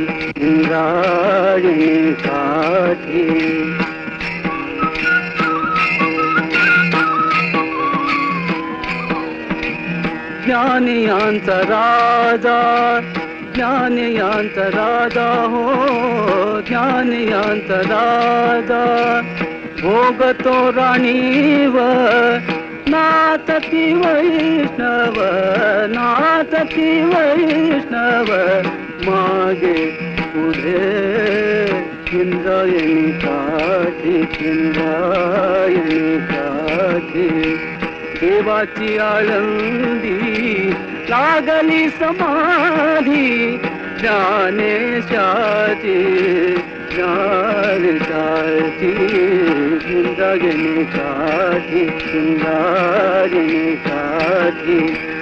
इंद्रायणी काठी.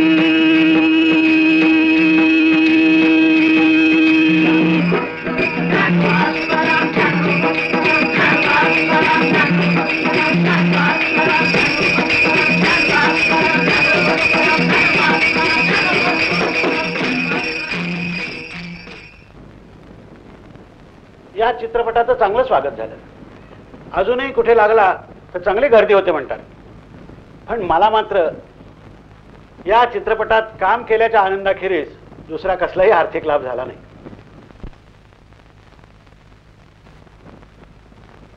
माझं मन चित्रपटसृष्टीत रमेन असं झालं. आणि मग मी मुंबईला आलो आणि कीर्ती कॉलेजात मराठीचा प्राध्यापक झालो. याच सुमाराला माझी भारतातले थोर शिक्षणतज्ञ JP नाईक यांच्याशी ओळख झाली. आणि त्यावेळेला भाऊसाहेब हिऱ्यांनी मालेगावला ग्रामीण विभागामध्ये एक शिक्षण संस्था चालवली होती, महात्मा गांधी विद्या मंदिर नावाची. तिथे मी आणि सुनीता आजन्म काम करावं म्हणून गेलो आम्ही. पण राजकारणी लोकांनी दिलेली आश्वासनं आणि ती पाळणं याचा एकमेकाशी काहीही संबंध नसतो हा धडा शिकून आम्ही अत्यंत निराश होऊन परत मुंबईला आलो. ज्यांनी आम्हाला नोकरी सोडायला लावलं होतं त्यांना मात्र आमचं पुढे काय हा विचार करायची काही आवश्यकता नव्हती. 5-6 महिने बेकारीचा चांगला आनंद विनंद लुटल्यानंतर एके दिवशी काही कल्पना नसताना मला दिल्लीहून आकाशवाणीच्या प्रमुख केंद्राधिकाऱ्याचं पत्र आलं आणि त्याच्यामध्ये त्यांनी तुम्ही आकाशवाणीवरती नाट्य निर्माता म्हणून काम कराल का असं विचारलेलं होतं. 1937 साली म्हणजे सुमारे 40-45 वर्षापूर्वी मुंबईला बॅलेट पिअरवरती आयर्विन हाऊसमध्ये रेडिओ स्टेशन होतं. तिथे एका नाटकात काम करण्यासाठी म्हणून पहिल्यांदा मी गेलो. आणि त्यानंतर आज गेली 40-45 वर्ष मी ह्या मायक्रोफोन पुढे रेडिओच्या नाटकातून कामं केली आहेत, गायलो आहे, भाषणं दिलेली आहेत. म्हणजे मला वाटतं मी फक्त बाजारभाव सांगितले नाहीत आणि बातम्या सांगितल्या नाहीत, बाकी सगळं काही केलेलं आहे याच्यावरती. म्हणजे एकदा एका नाटकाच्याच वेळेला रेडिओवरच्या त्यावेळी तबलीत आला नाही, तांबडा दिवा लागला तरी मी लगेच तबला घेऊन तिथे ठेका सुद्धा धरलेला आहे त्यावेळेला. खरंच सांगतो, थाप नाही. मला वाटतं की सगळ्या ब्रह्मामध्ये माझं नादब्रह्मावरती सगळ्यात जास्त प्रेम आहे, म्हणून हे माध्यम मला अतिशय आवडतं. शब्द या गोष्टीला नाटकात मी फार महत्त्व देतो आणि आहेच त्याला महत्त्व. पुस्तकामध्ये काय नुसते लिहिलेले शब्द असतात, त्याच्यात प्राण ओतावा लागतो, तो जिवंत माणसाच्या ध्वनीचा. आता उदाहरणार्थ असं एखादं वाक्य असतं, वाचक वाचून जातो, मग हवालदार म्हणाला तुझं नाव काय. आता त्याच्यातून त्याचं चित्र नाही उभं राहत, पण हे ध्वनीतून आलं. हवालदार म्हणाला अरे तुझं नाव काय, तुझं नाव काय म्हटल्यानंतर एकूण तो हवालदार, रात्री जरा त्याला जास्त झालेली वगैरे, हे सगळं चित्र त्या ध्वनीच्यामुळे डोळ्यापुढे उभं राहतं. साधंच वाक्य असतं की कुठे गेला होतास बाळ, असं त्याला विचार. त्याच्यातून काही ध्वनी होत नाही. बाळ कुठे गेला होतास म्हटल्यावर विचारणारा कोण तो दिसायला लागतो. बाळ कुठे गेला होतास ह्याच्यामध्ये माया दिसते. बाळ कुठे गेला होतास ह्याच्यात संशय येतो. ह्या सगळ्या नुसत्या ध्वनीनी गोष्टी होतात. शब्दाचं सामर्थ्य त्याच्यातून प्रगट होतं. म्हणून केशवसुतांनी म्हटलंय परी एक एक जो शब्द नवा तू शिकसी, शक्ती तयाची उलथिल सर्व जगासी.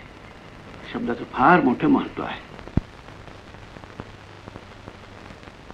या रेडिओत असतानाच मी मुंबई मराठी साहित्य संघासाठी तुझं आहे तुझंपाशी हे नाटक लिहिलं आणि बसवलं.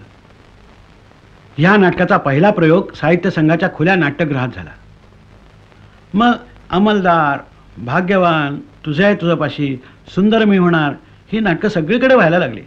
सुंदर मी होणारमध्ये दिदी राजे सुनीता होत असे आणि विजया मेथा बेबी राजे व्हायची. नाटकाप्रमाणे मी काही एकांकिका लिहिल्या, लहान मुलांच्यासाठी 2 नाटकंही लिहिली. तेवढ्यात दिल्लीला आकाशवाणीच्या मध्यवर्ती केंद्रात माझी बदली झाली आणि दूरदर्शनचा पहिला निर्माता म्हणून माझी नेमणूक झाली. टीव्हीच्या शिक्षणासाठी लंडनला जायला मला शिष्यवृत्ती मिळाली आणि BBC-मध्ये माझं टीव्हीचं शिक्षण सुरू झालं. हा माझा पहिला परदेश प्रवास. या अनुभवांचं वर्णन करणारी एक लेखमाला मी किर्लोस्कर मासिकातून लिहिली आणि पुढे अपूर्वाई या नावाने ते पुस्तक प्रसिद्ध झालं. दिल्लीला टेलिव्हिजनवरून पहिल्या कार्यक्रमाची निर्मिती करायची संधी मला मिळाली. त्यानंतर नृत्याचे, नाटकाचे, गाण्यांचे आणि मुख्य म्हणजे समाज शिक्षणाचे कितीतरी कार्यक्रम मला करता आले. टेलिव्हिजनवर मी निर्माता होतो आणि निर्मात्याने कॅमेरा पुढे येऊन स्वतः कार्यक्रम करून दाखवू नये हा संकेत मी कटाक्षाने पाळत होतो. पण त्यामुळे मला थोडं गंजून गेल्यासारखं वाटत होतं. म्हणजे मला दूरदर्शन आवडत होतं, पण दिल्लीमध्ये काही माझं मन रमेना. शिवाय सरकारी नोकरी म्हटल्यानंतर काही निर्बंध येणारच, त्यात काही चूक नाहीये. शिवाय रंगभूमीची ओढ होती, म्हणून मग मी दिल्लीचा निरोप घ्यायचं ठरवलं. मी दिल्लीचा निरोप घेतो म्हटल्यानंतर टेलिव्हिजनवरच्या माझ्या एका सहकार्याने मला विचारलं होतं की PL तुम्हाला दिल्लीत सगळ्यात जास्त काय आवडलं. मी म्हटलं सगळ्यात जास्त काय आवडलं सांगू, दिल्लीहून मुंबईला जाणारी आगगाडी. त्याच सुमाराला मुंबईला इंडियन नॅशनल थिएटरचा नाट्य महोत्सव होता. त्यात माझा बटाट्याची चाळ या कार्यक्रमाचा पहिला प्रयोग झाला. हे तर रसिका चाळीतील रे आमच्या सुरसम्राट, सूरसाधना साधेल कशी याना या जन्मात, पिया गे परदेश. सर्व घराणी कोंबुनी भरली यांनी नरड्यात, पिया गे परदेश. पिया गे परदेश.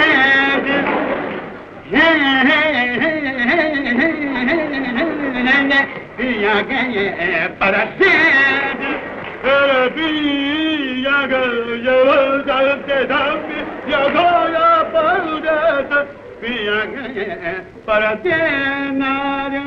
पिया गाय परदेस पिया गाय परदेस पिया गाय परदेस पिया गाय परदेस पिया गाय हा पिया गाय परदेस. सर्व घराणी कोमुनी भरली आणि नरड्याच्या रे पिया अरे पिया गाय परदेस पिया गाय परदेस पिया गाय परदेस पिया गाय परदेस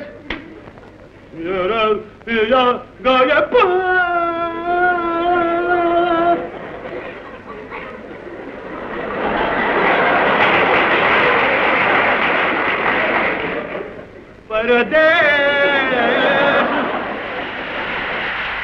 माझ्या बहुरूपी खेळाला अभूतपूर्व प्रतिसाद मिळाला. बसला घेऊन पुढे ढिगारा टक टक टक टक टंकित पत्रे प्रियसर प्रियसर प्रियसर प्रियसर प्रियसर प्रियसरला पित्रे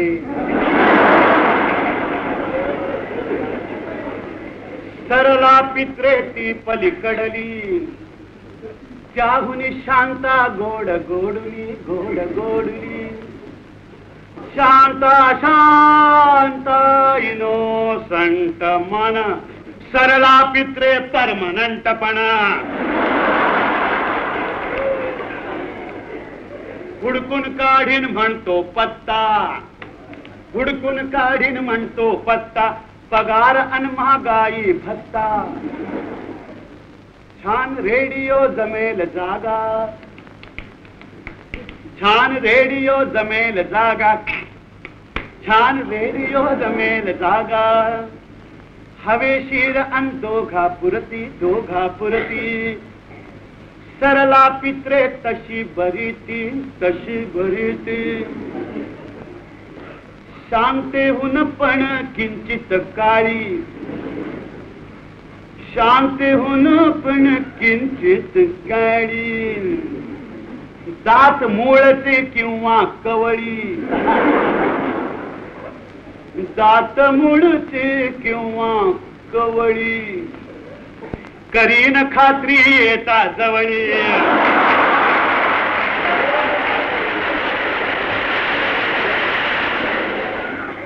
आज काय जाऊ दे. ए बाबू काका चला पुण्यात 2 दिवस करायचं काय सांग ना. प्रोग्राम का बोला ना. कोचरेकर मास्तरांच्याकडे लिहिलेलं आहे ते मग कोचऱ्या वाच ना सर प्रोग्राम. हो वाचतो. आणि मग डायरी काढून कोचरेकर मास्तरांनी आपला प्रोग्राम वाचायला सुरुवात केली.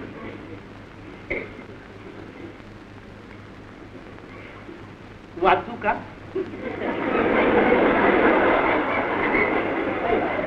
तुला परमिशन घ्यायला पाहिजे. वाचू का कसं वाच ना.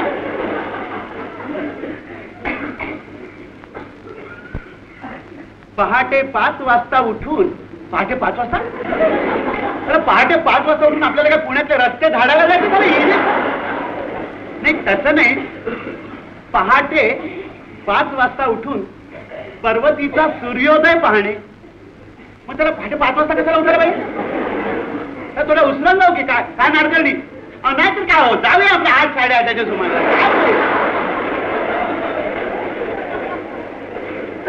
आणि काय बाबा कोचरेकर तो मुंबईचा सूर्य आणि पुण्याचा सूर्य म्हणजे काय फरक असतो काय हो त्याच्यामध्ये. हा तसं नव्हे. मी की नाही मी सूर्योदय असं म्हटलं. सूर्योदय समजला हो. सूर्योदय तिकडे चौपाटीवरती सूर्य बुडताना 100 वेळा बघितला. त्याला उलटा करा.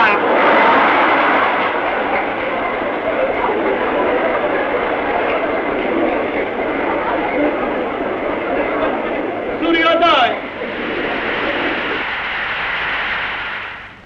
बटाट्याच्या चाळीचे प्रयोग अगदी हाऊसफुल चालले होते.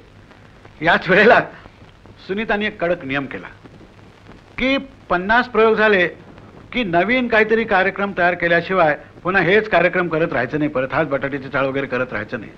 त्यामुळे हे प्रयोग अगदी हाऊसफुल होत असताना सुद्धा 50व्या प्रयोगाला आम्ही बटाट्याच्या चाळीचे प्रयोग थांबवले. आणि मग त्याच वेळेला वाऱ्यावरची वरात आली.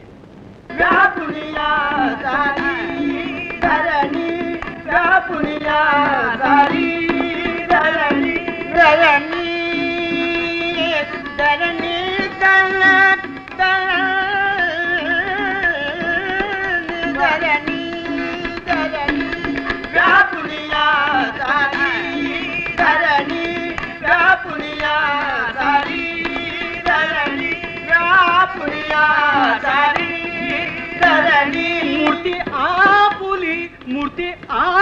आपुली आपुली. कामत मामा पुढे जायची घाई का?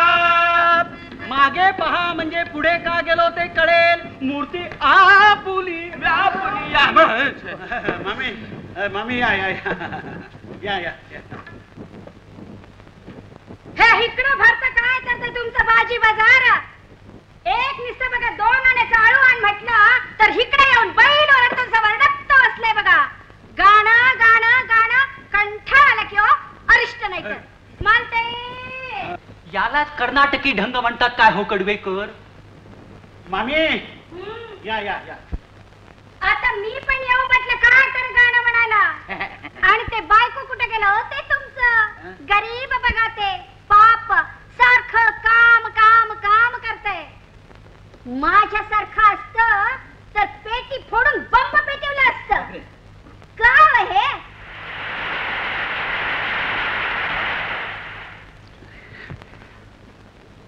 भारत चीन सीमा युद्धाच्या वेळची गोष्ट आहे. मी जवानांच्यासाठी रक्तदान करायला म्हणून रक्तदान पेढी दिलो होतो. आता ती सुईबी घातली होती तेवढ्यात रक्तदान पेढीच्या त्या लीलाबाई मुळगावकर तिथे आल्या आणि आपल्या अत्यंत आर्जवी स्वरामध्ये मला म्हणाले, अहो पीएल हे नुसतं तुम्ही रक्त काय देताय? जवानांना एक ते यंत्र कसलं तरी घ्यायचं आहे, त्याच्यासाठी 40,000 रुपयाची गरज आहे रक्त साठवायला त्यांचं. ते 40,000ची मग तुम्ही दिले पाहिजेत. मी माझ्या इथे म्हणजे काय नाही म्हणायची काय सोय आहे? इथे सुई घातली होती ह्याच्यामध्ये हातात. नाही म्हटलं असतं तर ते सगळं रक्त माझं काढून घेतलं असतं एखाद वेळेला. मी लगेच हो म्हणून सांगितलं आणि हसवण्याचा माझा धंदा नावाचा कार्यक्रम तयार करून ठिकठिकाणी त्याचे प्रयोग केले आणि 40च्या 40,000 रुपये रक्तदान पेढीला देऊन टाकले.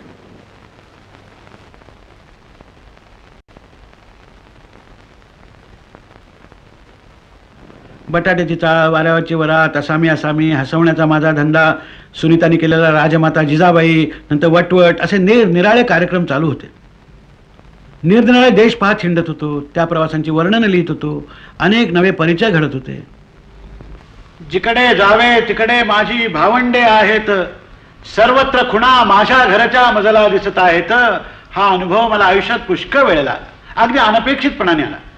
तिला काय झालं, 1956 साली मला वाटतं पुण्यामध्ये तमाशा परिषद भरली होती आणि त्या परिषदेचा मी अध्यक्ष होतो. मी अध्यक्ष भाषण वगैरे केलं आणि त्यानंतर तमाशातल्या ते कलावतीबाई आमचे आभार मानायला म्हणून उठल्या. आला मायक्रोफोन पुढे आणि त्यांनी सांगितलं की अध्यक्ष महाराजांनी हे भाषण केले, काय चांगलं झालं काय, पण खरं म्हटलं म्हणजे ते आमच्यातलेच एक तमासगीर आहे. तेव्हा त्यांनी या बोर्डावरती स्वतः गाणं म्हटल्याशिवाय आमच्या जीवाला काही गोड वाटायचं नाही.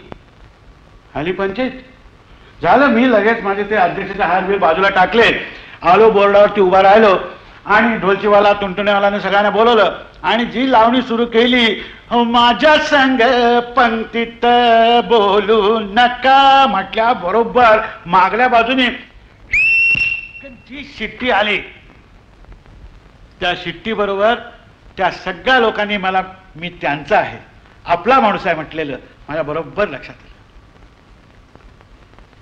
रेशनमध्ये उभा असताना त्या अडाणीबाईंनी साहेब कसा अडाणी आहे हे सांगितलं होतं.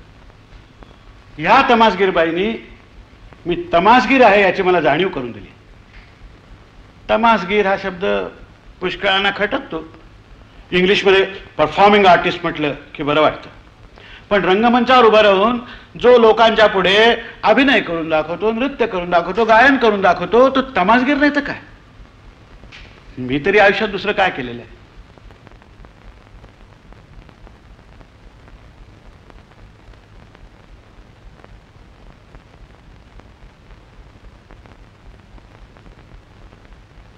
जीवन सुंदर व्हावं, जगणाऱ्याला जीवन मनोरंजक वाटावं, आपली जीवनयात्रा ही आनंद यात्रा आहे असं वाटावं, हीच मूळ कल्पना कलेच्या निरनिराळ्या क्षेत्रात निरनिराळी रूपं घेऊन वावरत असते.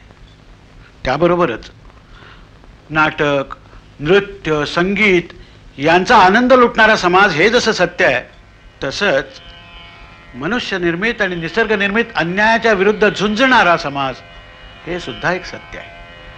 आनंद निर्माण करणाऱ्या कलावंता इतकाच जगामधलं दुःख, दैन्य, दारिद्र्य, शोषण यांच्या विरुद्ध प्रत्यक्ष काम करणारी जी माणसं आहेत त्यांच्याबद्दल सुद्धा माझ्या मनामध्ये अपार आदर आणि प्रेम आहे. ह्या माणसांचा जेव्हा जेव्हा मला शक्य झालं त्या वेळेला मी माझ्या वाणीनी आणि लेखणीने गौरव केलाय आणि शक्य झालं त्यावेळेला थोडंफार आर्थिक सहकार्य केलेलं आहे. जगामध्ये जगत असताना मला खूप मिळालं याच्या आनंदाबरोबरच ज्यानं ते मिळू शकलं नाही त्यांचा विचार देखील सहसा माझ्या मनातून सुटलेला नाही. एकदा काय झालं, वरळीला एक अंधशाळा आहे. त्यांच्या रेकॉर्डिंग स्टुडिओमध्ये आमच्या एका नाटकाच्या पार्श्वसंगीताचं रेकॉर्डिंग करायचं ठरवलं होतं. मी आणि सुनीता वगैरे आम्ही रात्रीच्या वेळेला गेलो तिथे, तर सगळीकडे अंधार. मी सुनीताला म्हटलं की अगं हे लोक विसरलेले दिसत आहेत. इतक्यात त्या अंधारातून आवाज आला, आपण देशपांडे का? मी चटकन पाहिलं तर तिथे 2 तरुण असे उभे होते. म्हटलं हो हो माफ करा, मी पाहिलंच नाही आपल्याला. नाही नाही नाही अहो खरंच की लक्षातच नाही आलं, तुम्ही डोळस नाही का, तुम्हाला अंधारात दिसणार नाही, थांबा हा, असं म्हणून त्या अंध तरुणांनी अशी भिंत चाचपडत बरोबर बटन शोधून काढलं आणि एकदम दिवा लावला. आणि मग माझ्या मागून या असं म्हणत आम्ही त्या अंध तरुणाच्या मागून तिथून सरळ असे चालत चालत ते रेकॉर्डिंग स्टुडिओमध्ये गेलो. त्याच वेळी माझा 50वा वाढदिवस अगदी जवळ आला होता आणि हा 50वा वाढदिवस साजरा करायची सुनीताने एक निराळीच कल्पना काढली. या अंधांच्यासाठी उत्तम वाङ्मय ब्रेल लिपीतून करून द्यायचं ठरवलं. त्याचप्रमाणे उत्तम वाङ्मय वाचून ते ध्वनिमुद्रित करून त्यांची ऐकायची सोय करायचं ठरवलं आणि याच्यासाठी 1,00,000 रुपये द्यायचा संकल्प आम्ही सोडला. थर्मास घेऊन तो म्हशीच्या दिशेला जायला लागला. बरोबर वाटेत त्याला एकाने अडवला आणि अहो एवढ्याशा पाण्याने काय होणार आहे म्हणून तेवढेच ते पाणी स्वतः पिऊन टाकलं. 50 वर्ष म्हणजे आयुष्याची निम्मी वाटचाल चालून झालेली होती आणि त्याच वर्षी व्यक्ती आणि वल्ली या माझ्या पुस्तकाला साहित्य अकादमीचं पारितोषिक मिळालं. राष्ट्रपतींच्या हातून मी ते पारितोषिक स्वीकारतानाचा माझा वर्तमानपत्रातला फोटो पाहून माझा एक मित्र मला म्हणाला की राष्ट्रपतींच्या हातून हे पारितोषिक स्वीकारताना तुला काय वाटलं? मी त्याला सांगितलं की राष्ट्रपतींच्या जीवनातला तो एक फार महत्वाचा दिवस असला पाहिजे.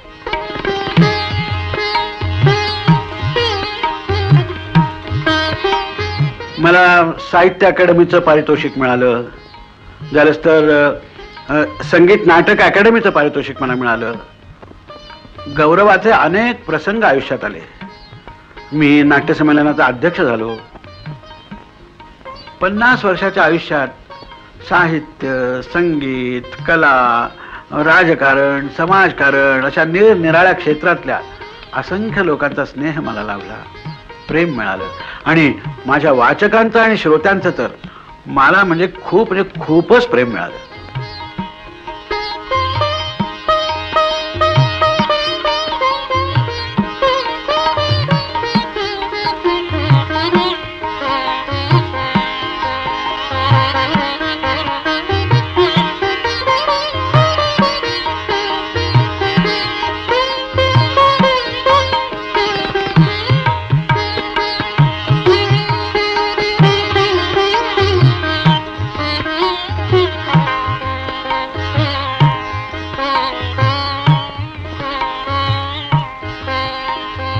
आणि या मैफिलीत आयुष्याची 50 वर्ष उलटून गेली हे ध्यानातच आलं नाही.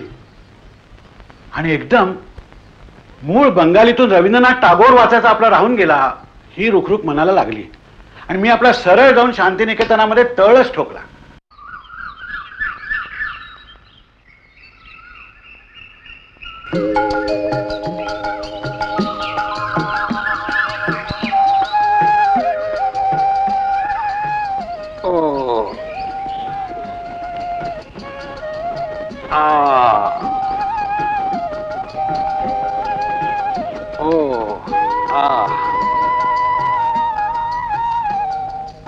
কুমোর পাড়ার গরুর গাড়ি বোঝাই করা কলসি হাঁড়ি গাড়ি চালায় বংশী বদন সঙ্গে যে যায় ভাগ্নে মদন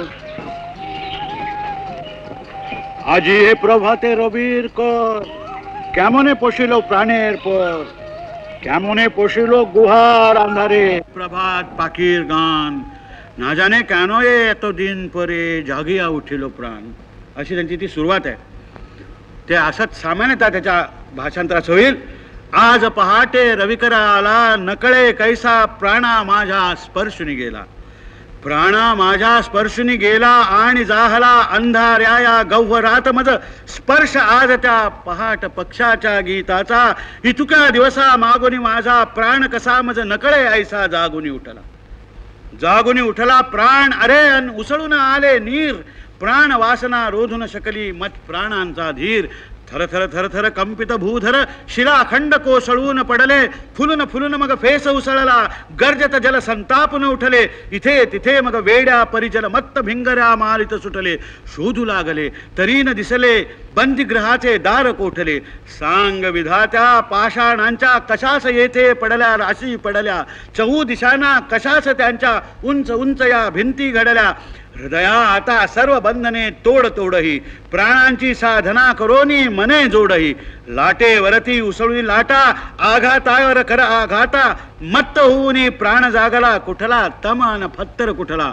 उसळून उठता सर्व वासना, जगती कोणाचेही भयना. करुणाधारा आता ढाळीन, पाषाणाच्या कारा फोडीन. बुडवणी सारे जग हे टाकीन. चहू दिशांना भटकत भटकत पिशापरी मी गाईन गाणी. केस पिंजुनी फुले उधळुनी, इंद्रधनुने रंगवलेले पंख पसरुनी. रविकिरणातून हासू फुलवित टाकीन पंच प्राण उधळुनी. या शिखरातून त्या शिखरातून देईन झोकून, या खडकातून त्या खडकातून घेईन लोळण. हसेन खळखळ गाईन कलकल, धरुनी ताळ मग टाळी देईन. माझ्या पाशी कथा कितीतरी, गाणी कितीतरी, प्राणांची आणि शक्ती कितीतरी. सुखे किती आणि अनंत उर्मी, मम जीवाची कोण उभारी. काय आज मज झाले नकळे, कानी माझ्या महार्णवाचे गाणे आले. चहू दिशांना कसले हे कारागृह दिसते. फोड फोड रे कारागृह ते वज्राघाते. पहाट पक्षी कसले गाणे गाऊ लागला. कुठला रविकर आज असा मज स्पर्शून गेला. नकळे कैसा प्राणा माझ्या स्पर्शून गेला. मित्रो, मला वाटतं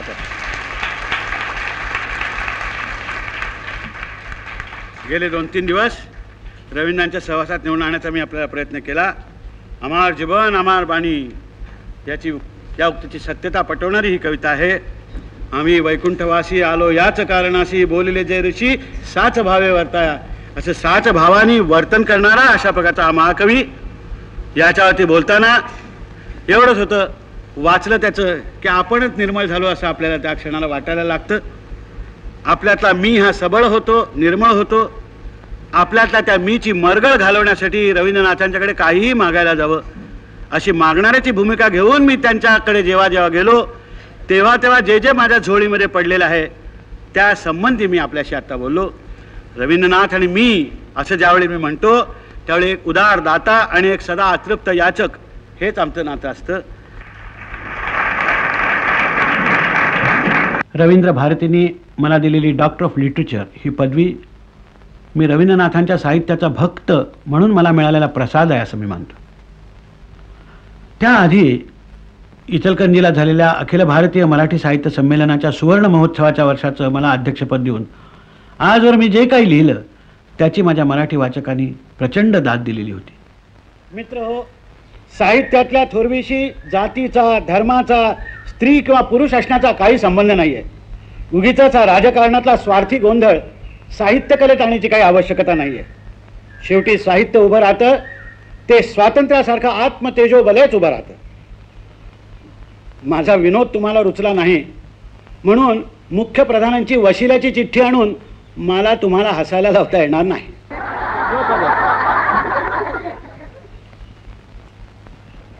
असलं जाती महात्म्य, प्रांत महात्म्य वगैरे कलेत मुळीच चालणार नाही. या गतिमान जीवनात वाङ्मय सुद्धा प्रगतच होत राहणार. तेव्हा नव्या प्रतिमा, नवे शब्द, नवे आविष्कार, नवे विषय आले तर त्यांचं स्वागतच केलं पाहिजे. त्यातलं अस्सल असेल ते टिकेल आणि बाकीचं काळाच्या प्रवाहात वाहून जाईल असा माझा ठाम विश्वास आहे. कारण निर्मळ मनाने वाचणाऱ्याला निर्मळ मनाचं साहित्य कुठलं आहे आणि साहित्यात जीवनाचं दर्शन कुठे आहे आणि नुसतंच प्रदर्शन कुठे मांडलं गेलेलं आहे हे चांगलं कळतं. नव्या युगातल्या नव्या अनुभूतींचं दर्शन हे सौंदर्यासंबंधीच्या नीतीविषयक ज्या जुन्या काही कल्पना असतील त्यांच्याशी कधी कधी जुळणारं नसेलही. मग तसल्या लेखनाच्या आड आपल्या नीतिमत्तेच्या संरक्षणाची सबब सांगून शासन येईल. विद्यापीठातले पोटार्थी प्राध्यापक आणि विकत घेतलेले पत्रकार त्यांना साथ देतील. म्हणून लेखक जर दुरिताचे तिमिर जावो या भावनेने त्याला जाणवलेलं सत्य कलापूर्ण स्वरूपात मांडत असेल तर जो जे वांछील ते तो लाहो याच्या ठिकाणी जो जे वांछील तो ते लिहो अशीच आपली धारणा असली पाहिजे. कारण माणसाच्या सुकृती इतकीच माणसातली विकृती हेही एक सत्य आहे. जीवनाचा आनंद लुटायचा प्रत्येकाला अधिकार आहे. शारीरिक व्याधीमुळे किंवा गरिबीमुळे तो ज्यांना लाभत नाही त्यांच्यासाठी काहीतरी करावं या विचारातूनच आम्ही पु ल देशपांडे फाउंडेशनची स्थापना केली. सुनीतांनी त्याचं बोधवाक्य ठरवलं, जोडोनिया धन उत्तम व्यवहारे उदास विचारे वेच करी.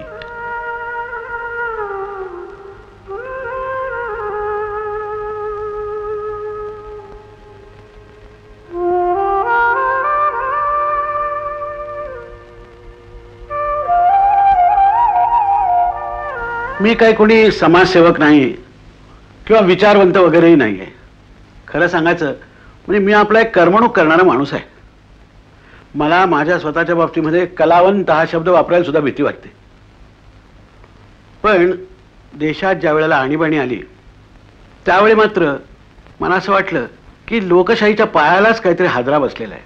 मला त्याचा राजकीय अन्वयार्थ त्यावेळी कळला नाही, अजूनही कळत नाहीये. पण त्याच काळामध्ये मी जयप्रकाश नारायणांच्या तुरुंगातल्या डायरीचं मराठीमध्ये स्वगत या नावाने भाषांतर केलं.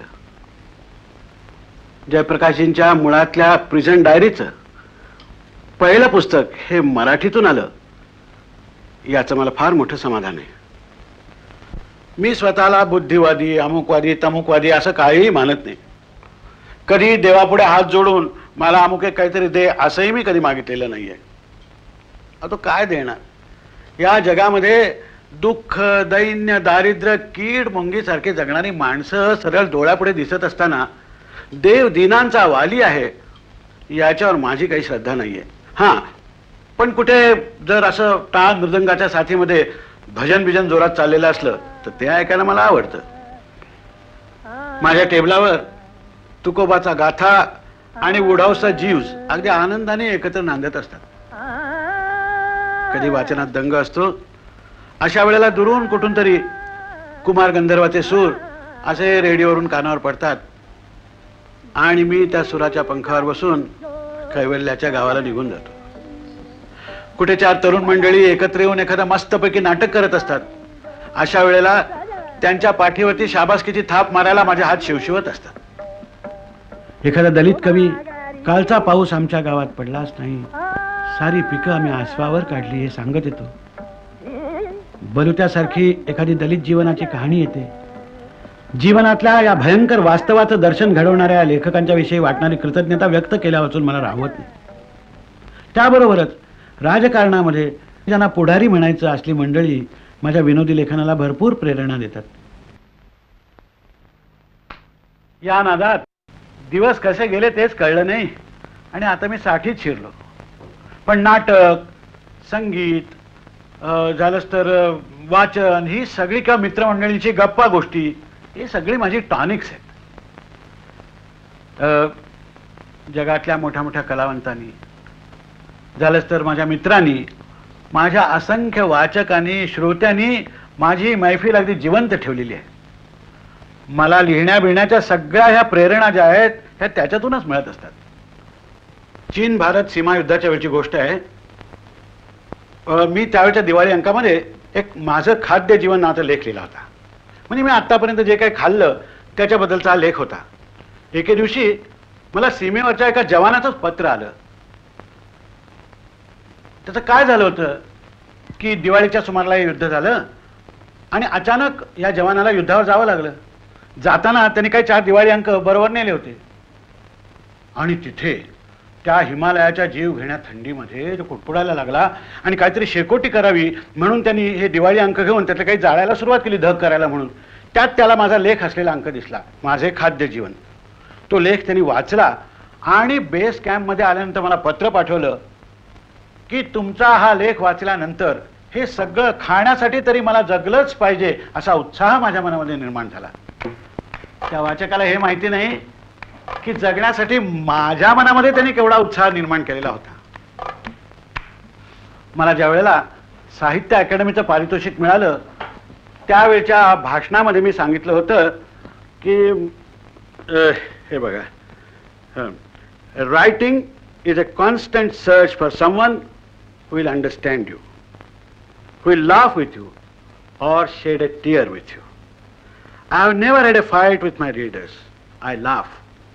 I laugh first at myself, and in return my readers and spectators also laugh at me first, and suddenly they realize that they have laughed at themselves, which I believe is good for social health. Well, I love literature, but I would like to love it 100 times more. I am not an angry young man. I am a hungry young man. I want to read Kannada, Urdu, Punjabi, Tamil, Bengali, Telugu. I want to love literature and life in 100 different ways. My only worry is that I cannot love it enough. केशवसुतांनी म्हटलंय ना की खादाड असे माझी भूक, चतकोराने मला न सुख, मळ्यास माझ्या कुंपण पडणे अगदीन मला असं आहे. मला एकच समाधान आहे की मी हे जे काही लिहिलं, काही जो अभिनय वगैरे केला, त्यातून कुणाच्या तरी जीवनामध्ये मी थोडाफार आनंद निर्माण करू शकलो, एवढंच. मग त्या सुनेने पडदा वर उचलला. महाराज म्हणाले, वा वा, भवानी मातेने तुला काय अप्रतिम सुंदर बनवलंय. बायकांना सुंदर बनवण्याचं कार्य भवानी माता करते. हे लहानपणी आमच्या मनावर इतकं ठसलं होतं की त्यानंतर कित्येक वर्ष सुंदर स्त्री पाहिली की तिचा हा मेकअप भवानी मातेने केला. जीवनामध्ये उत्साह निर्माण करणं, माणसाला जगावंसं वाटण्यामध्ये उत्साह निर्माण करणं, हाच कलेचा मुख्य हेतू असतो असं मला वाटतं. आणि म्हणूनच तुका म्हणे गर्भवासी सुखे घालावे आम्हासी म्हणणारे तुकाराम काय, किंवा मोरिते चाईना आम्ही सुंदर भुवने, मानवेर माझे आम्ही बाचीबारे चाई असं म्हणणारे रवींद्रनाथ काय, हे मला माझे आप्त वाटतात. एवढंच कशाला, दुसऱ्या महायुद्धाची खाई पेटलेली होती त्यावेळेला ग्रेट डिक्टेटर नावाचं चार्ली चॅप्लिनने एक पिक्चर तयार केलं होतं. त्याच्यामध्ये तो आपल्या प्रेयसीला म्हणतो, look up Hannah, the soul of man has been given wings, and at last he is beginning to fly. He is flying into the rainbow, into the light of hope. Look up, Hannah, look up. Look up, Hannah, look up. असं म्हणणारा Charlie Chaplin हा मला माझा आप्त वाटतो. माझं गणगोत खूप मोठं आहे, खूप मोठं आहे.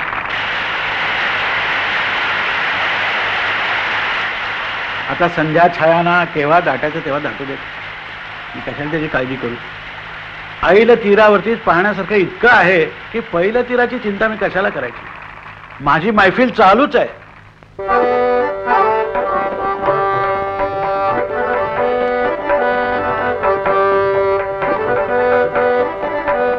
माझे वडील कागदाच्या एका व्यापाऱ्याकडे नोकरीला होते. आपला मुलगा पुढे मागे साहित्य निर्मितीच्या नावाखाली कागदाचे अनेक रिम वाया घालवणार आहे हे त्यांना काय ठाऊक. रवींद्रनाथ आणि मी असं ज्यावेळी मी म्हणतो त्यावेळी एक उदार दाता आणि एक सदा अतृप्त याचक हेच आमचं नातं असतं. तमासगीर शब्द पुष्कळांना आवडत नाही. इंग्लिशमध्ये परफॉर्मिंग आर्टिस्ट असं म्हटलं की अगदी लगेच ते पटतं. पण तमासगीराचं तसं वाईट काय. रंगमंचावरती जो अभिनय करतो, नृत्य करतो, गाऊन दाखवतो तो तमासगीर नाही तर काय दुसरं. मी तरी दुसरं काय केलंय.